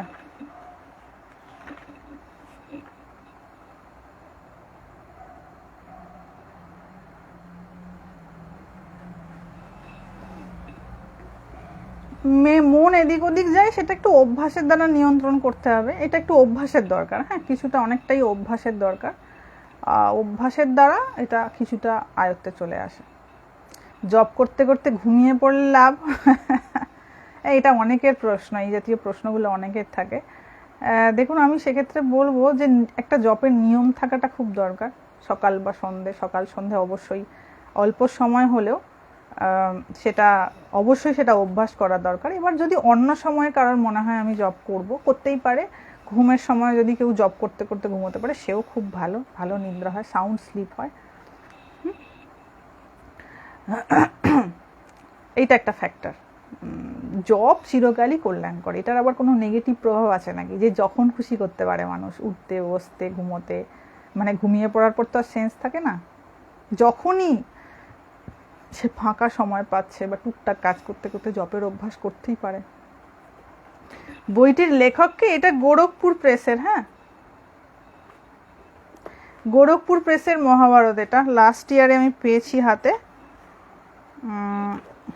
গোরখপুর প্রেসের এটা। ওই রকম লেখক, ওই রকম কোনো লেখকের আমি নিইনি, তবে অনুবাদিকা সম্ভবত গায়ত্রী বন্দ্যোপাধ্যায়। হ্যাঁ, অনুবাদিকা গায়ত্রী বন্দ্যোপাধ্যায়, ইনি অনেক কিছু ট্রান্সলেট করেছেন, সম্ভবত আমাদের যে বাংলা গীতাটা গোরখপুর প্রেসের, এটাও ইনি ট্রান্সলেট করেছেন। আমি জানি না ইনি এখন জীবিত আছেন কিনা, মানে খুবই অধ্যয়ন করেছেন, তারপরেই ট্রান্সলেশনগুলো করতে পেরেছেন, মানে পুরো মহাভারতটাকে উনি ট্রান্সলেট করেছেন, খুব একটা সাধারণ ব্যাপার নয়, অসাধারণ একটা কাজ করেছেন। এবং তাকে শ্লোক পড়ে পড়ে, ওই 1 লক্ষ শ্লোককে পড়ে সেটাকে ট্রান্সলেট করতে হয়েছে বাংলায়, সেটা শর্ট ফর্ম আনতে হয়েছে, মানে তাকে কত বছর এটা নিয়ে অনুধ্যান করতে হয়েছে, কত বছর তপস্যা করতে হয়েছে। দেখুন, ইনি তো একজন গৃহী ছিলেন, তাই না? ইনি তো সন্ন্যাসী ছিলেন না, গৃহী ছিলেন একজন, কিন্তু নিজের জীবনটাকে কেমন করে কাটিয়েছেন।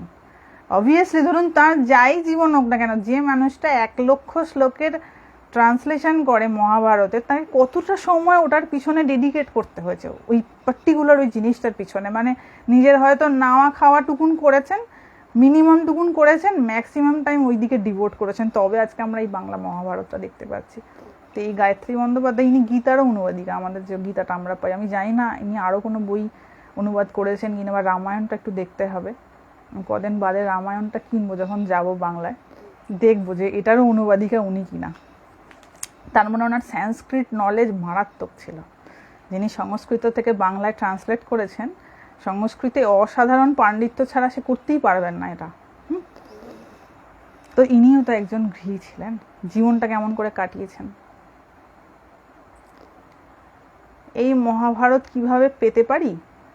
দেখুন, যদি পড়তে পারেন তবে, কারণ এটা প্রচুর বড় বই, তো ওই এসে পড়ে থাকবে।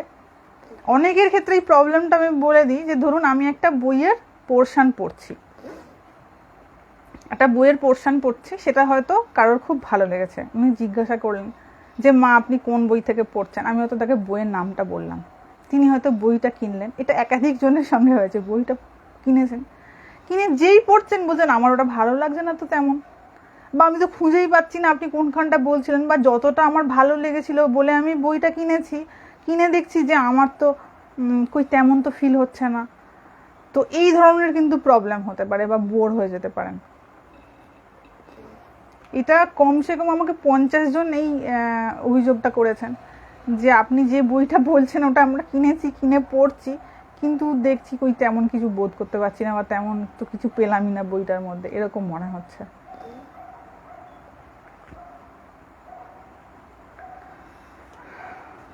তো আগামী পরশু সম্ভবত আমি ওই এর পরের পোর্শনটা কি আছে সেইটা বলবো। হে অনেকখানি, হে ভগবান। তারপর আবার কথোপকথন রয়েছে ওই বিদুলার সঙ্গে তার পুত্র, মানে যখন শ্রীকৃষ্ণ কুন্তির সঙ্গে আবার দেখা করতে যাবে, যাওয়ার আগে তখন কুন্তি ওই বিদুলা আর তার পুত্র সঞ্জয়, সেই সঞ্জয় অন্য, তার সঙ্গে যে কথোপকথন সেইটা ডেসক্রাইব করবেন। তো সেই জায়গাটাও রয়েছে। এনারা তো সব বিদুষী ছিলেন।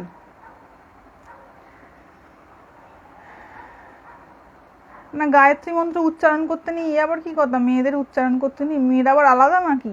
পুরুষ আর নারীর মধ্যে দৈহিক ভেদ ছাড়া আবার কোনো ভেদ আছে নাকি?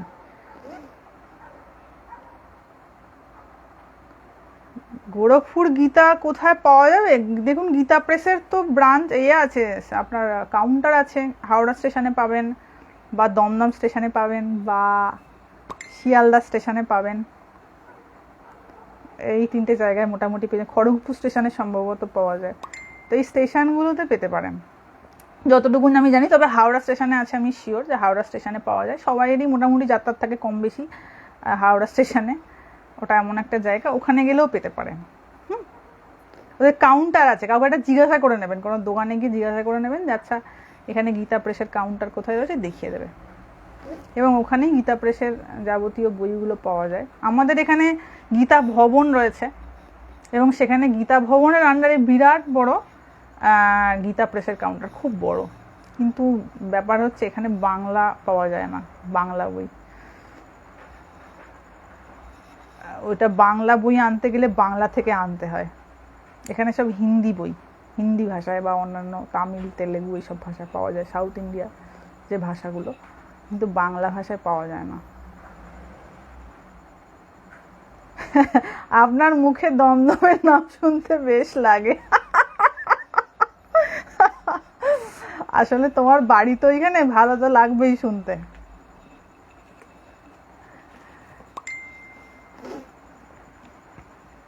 তো এই কাউন্টারগুলোতে পেয়ে যাবেন, কেউ যদি গীতা কিনতে চান ওখান থেকে কিনে নেবেন, বেশি দাম না। আমাদের গীতা প্রেসের তো থাকে কি বলে, সাবসিডি পায় গীতা প্রেস গভর্নমেন্টের তরফ থেকে, তাই অনেক বড় বইও অনেক অল্প দামে পেয়ে যেতে পারেন।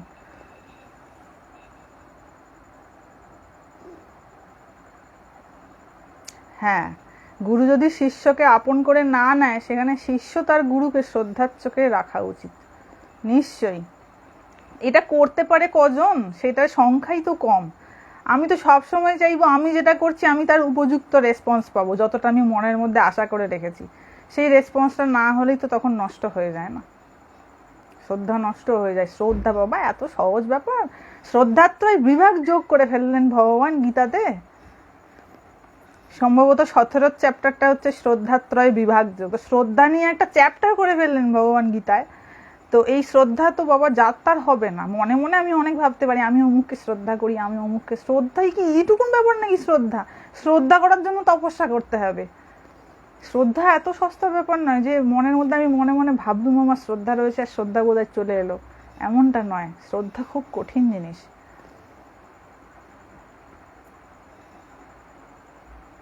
ঠিক আছে, যে যেটা গীতা পড়েন ঠিক আছে, কিন্তু যার কাছে নেই গীতা তিনি গোরখপুর প্রেসের একটা গীতা কিনে নেবেন, শর্ট ফর্মে রয়েছে, সুবিধা হবে। এবং তাতে ওই গীতার ধ্যানটাও রয়েছে। গীতার যে ধ্যানটা ওটাও খুব সুন্দর, ওটাও পড়তে পারেন, মানে পড়লে ভালো লাগবে, সঠিক অর্থ বুঝে যদি পড়া যায় খুব ভালো লাগবে। গীতা একই জিনিস, তার এক্সপ্লেনেশনসগুলো এক একজন এক এক রকম করে অনুবাদ করেছেন তার তার নিজের নিজের অনুভূতি অনুযায়ী। তবে আমি পার্সোনালি গীতা প্রেসের গীতাটাই প্রেফার করি, ওটা অনেক বেশি সুন্দর বলে আমার মনে হয়। আমি সব গীতাই পড়ে দেখেছি, কিন্তু আমার পার্সোনালি গোরখপুর প্রেসের গীতাটা অনেক বেশি রিজনেবল মনে হয়েছে। অনেক রিজনেবল গ্রাউন্ড থেকে আউটলুকটা তৈরি করা হয়েছে, তাই আমার ওটা বেশি ভালো লাগে। It is my personal view, opinion. এবার যার কাছে যেটা আছে সেটা নিশ্চয়ই পড়তে পারেন। একই জিনিস, গীতার ভার্সগুলো তো আলাদা না, একই জিনিস, একই শ্লোক রয়েছে। ঠিক আছে, সবাই ভালো থাকবেন। পরবর্তী লাইভে আবার মহাভারত নিয়ে আসা হবে। আশা করি ব্যাপারটা খুব একটা বোরিং হচ্ছে না, কারণ মহাভারতের কথা বলতে বলতে অনেক সময় বোর হয়ে যেতে পারে। মনে হচ্ছে যে এটা নট বোরিং, একটু আমাকে জানাবেন। গীতা পড়ার পর গীতার মাহাত্ম্য পড়া অবশ্য না, না না, গীতার কথাটাই তো মানে মন্ত্রের মতন। মাহাত্ম্য তো রয়েছে, এইটা করলে এই পাবে, এইটা করলে এমন তোমার লাভ হবে। ফলের দিকে বেশি দেখবেন না, গাছটা বসান, গাছটার যত্ন করুন, ফল আপনি পাবেন। যে যেটা দেয় সে সেটা পায়।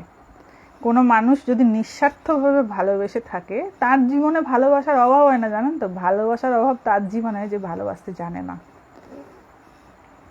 এটা খুব সত্য কথা। প্রেমের অভাব তার জীবনে হয় যার নিজের হৃদয়ে প্রেম নাই। যার নিজের হৃদয়ে প্রেম আছে না, যে ভালোবাসতে সঠিকভাবে জানে কেমন করে ভালোবাসতে হয়, সে কখনো প্রেমের অভাব বোধ করে না। কারণ প্রকৃতি তার হৃদয়কে প্রেমে পরিপূর্ণ করে দেয়। কেননা সে ওটাই, তার আউটকাম তো ওটাই হয়েছে না, সে দিয়েছে ওটা, এই প্রকৃতিকে সে ওটাই দিয়েছে, 1000 ফোল্ড হয়ে তার কাছে ওটা ফিরে আসবে। কিন্তু আমি যদি আমার নিজেরই যদি অভাব থাকে, আমি অভাবেই থেকে যাব। তো হৃদয়ে প্রেমের অভাব তার হয় যার হৃদয়ে প্রেম নাই। যার হৃদয়ে সত্যি প্রেম আছে না, যে ভালোবাসতে জানে, তার হৃদয়ে কখনো, তার জীবনে কখনো প্রেমের অভাব হবে না। ভগবান তাকে প্রেমে ভরিয়ে দেবেন, তাকে পৃথিবীতে কেউ ভালোবাসুক আর না বাসুক। আমরা কি মনে করি কোনো মানুষ আমাকে ভালোবাসবে তবে বোধহয় আমায় কেউ ভালোবাসার লোক থাকে? এটা ভুল ভাবনা। ঈশ্বর যেদিন ভালোবাসবেন, ঈশ্বরের ভালোবাসা যেদিন অনুভব হবে না, সেদিন আর কাউকে লাগবে না। তখন মনে হবে আমি এমনি বসে আছি আর আমার কিরকম পূর্ণ বোধ হচ্ছে, মনে হচ্ছে আমার কোনো অভাব নেই। এইটা হচ্ছে অরিজিনাল প্রেম, ফিল করা। কোথায় পাবো এটা বলা হয়ে আছে, হয় দমদম স্টেশনে পাবেন, বা শিয়ালদা স্টেশনে পাবেন, বা হাওড়া স্টেশনে পেয়ে যেতে পারেন। আবার পরবর্তী লাইভে দেখা হবে। হরি ওম।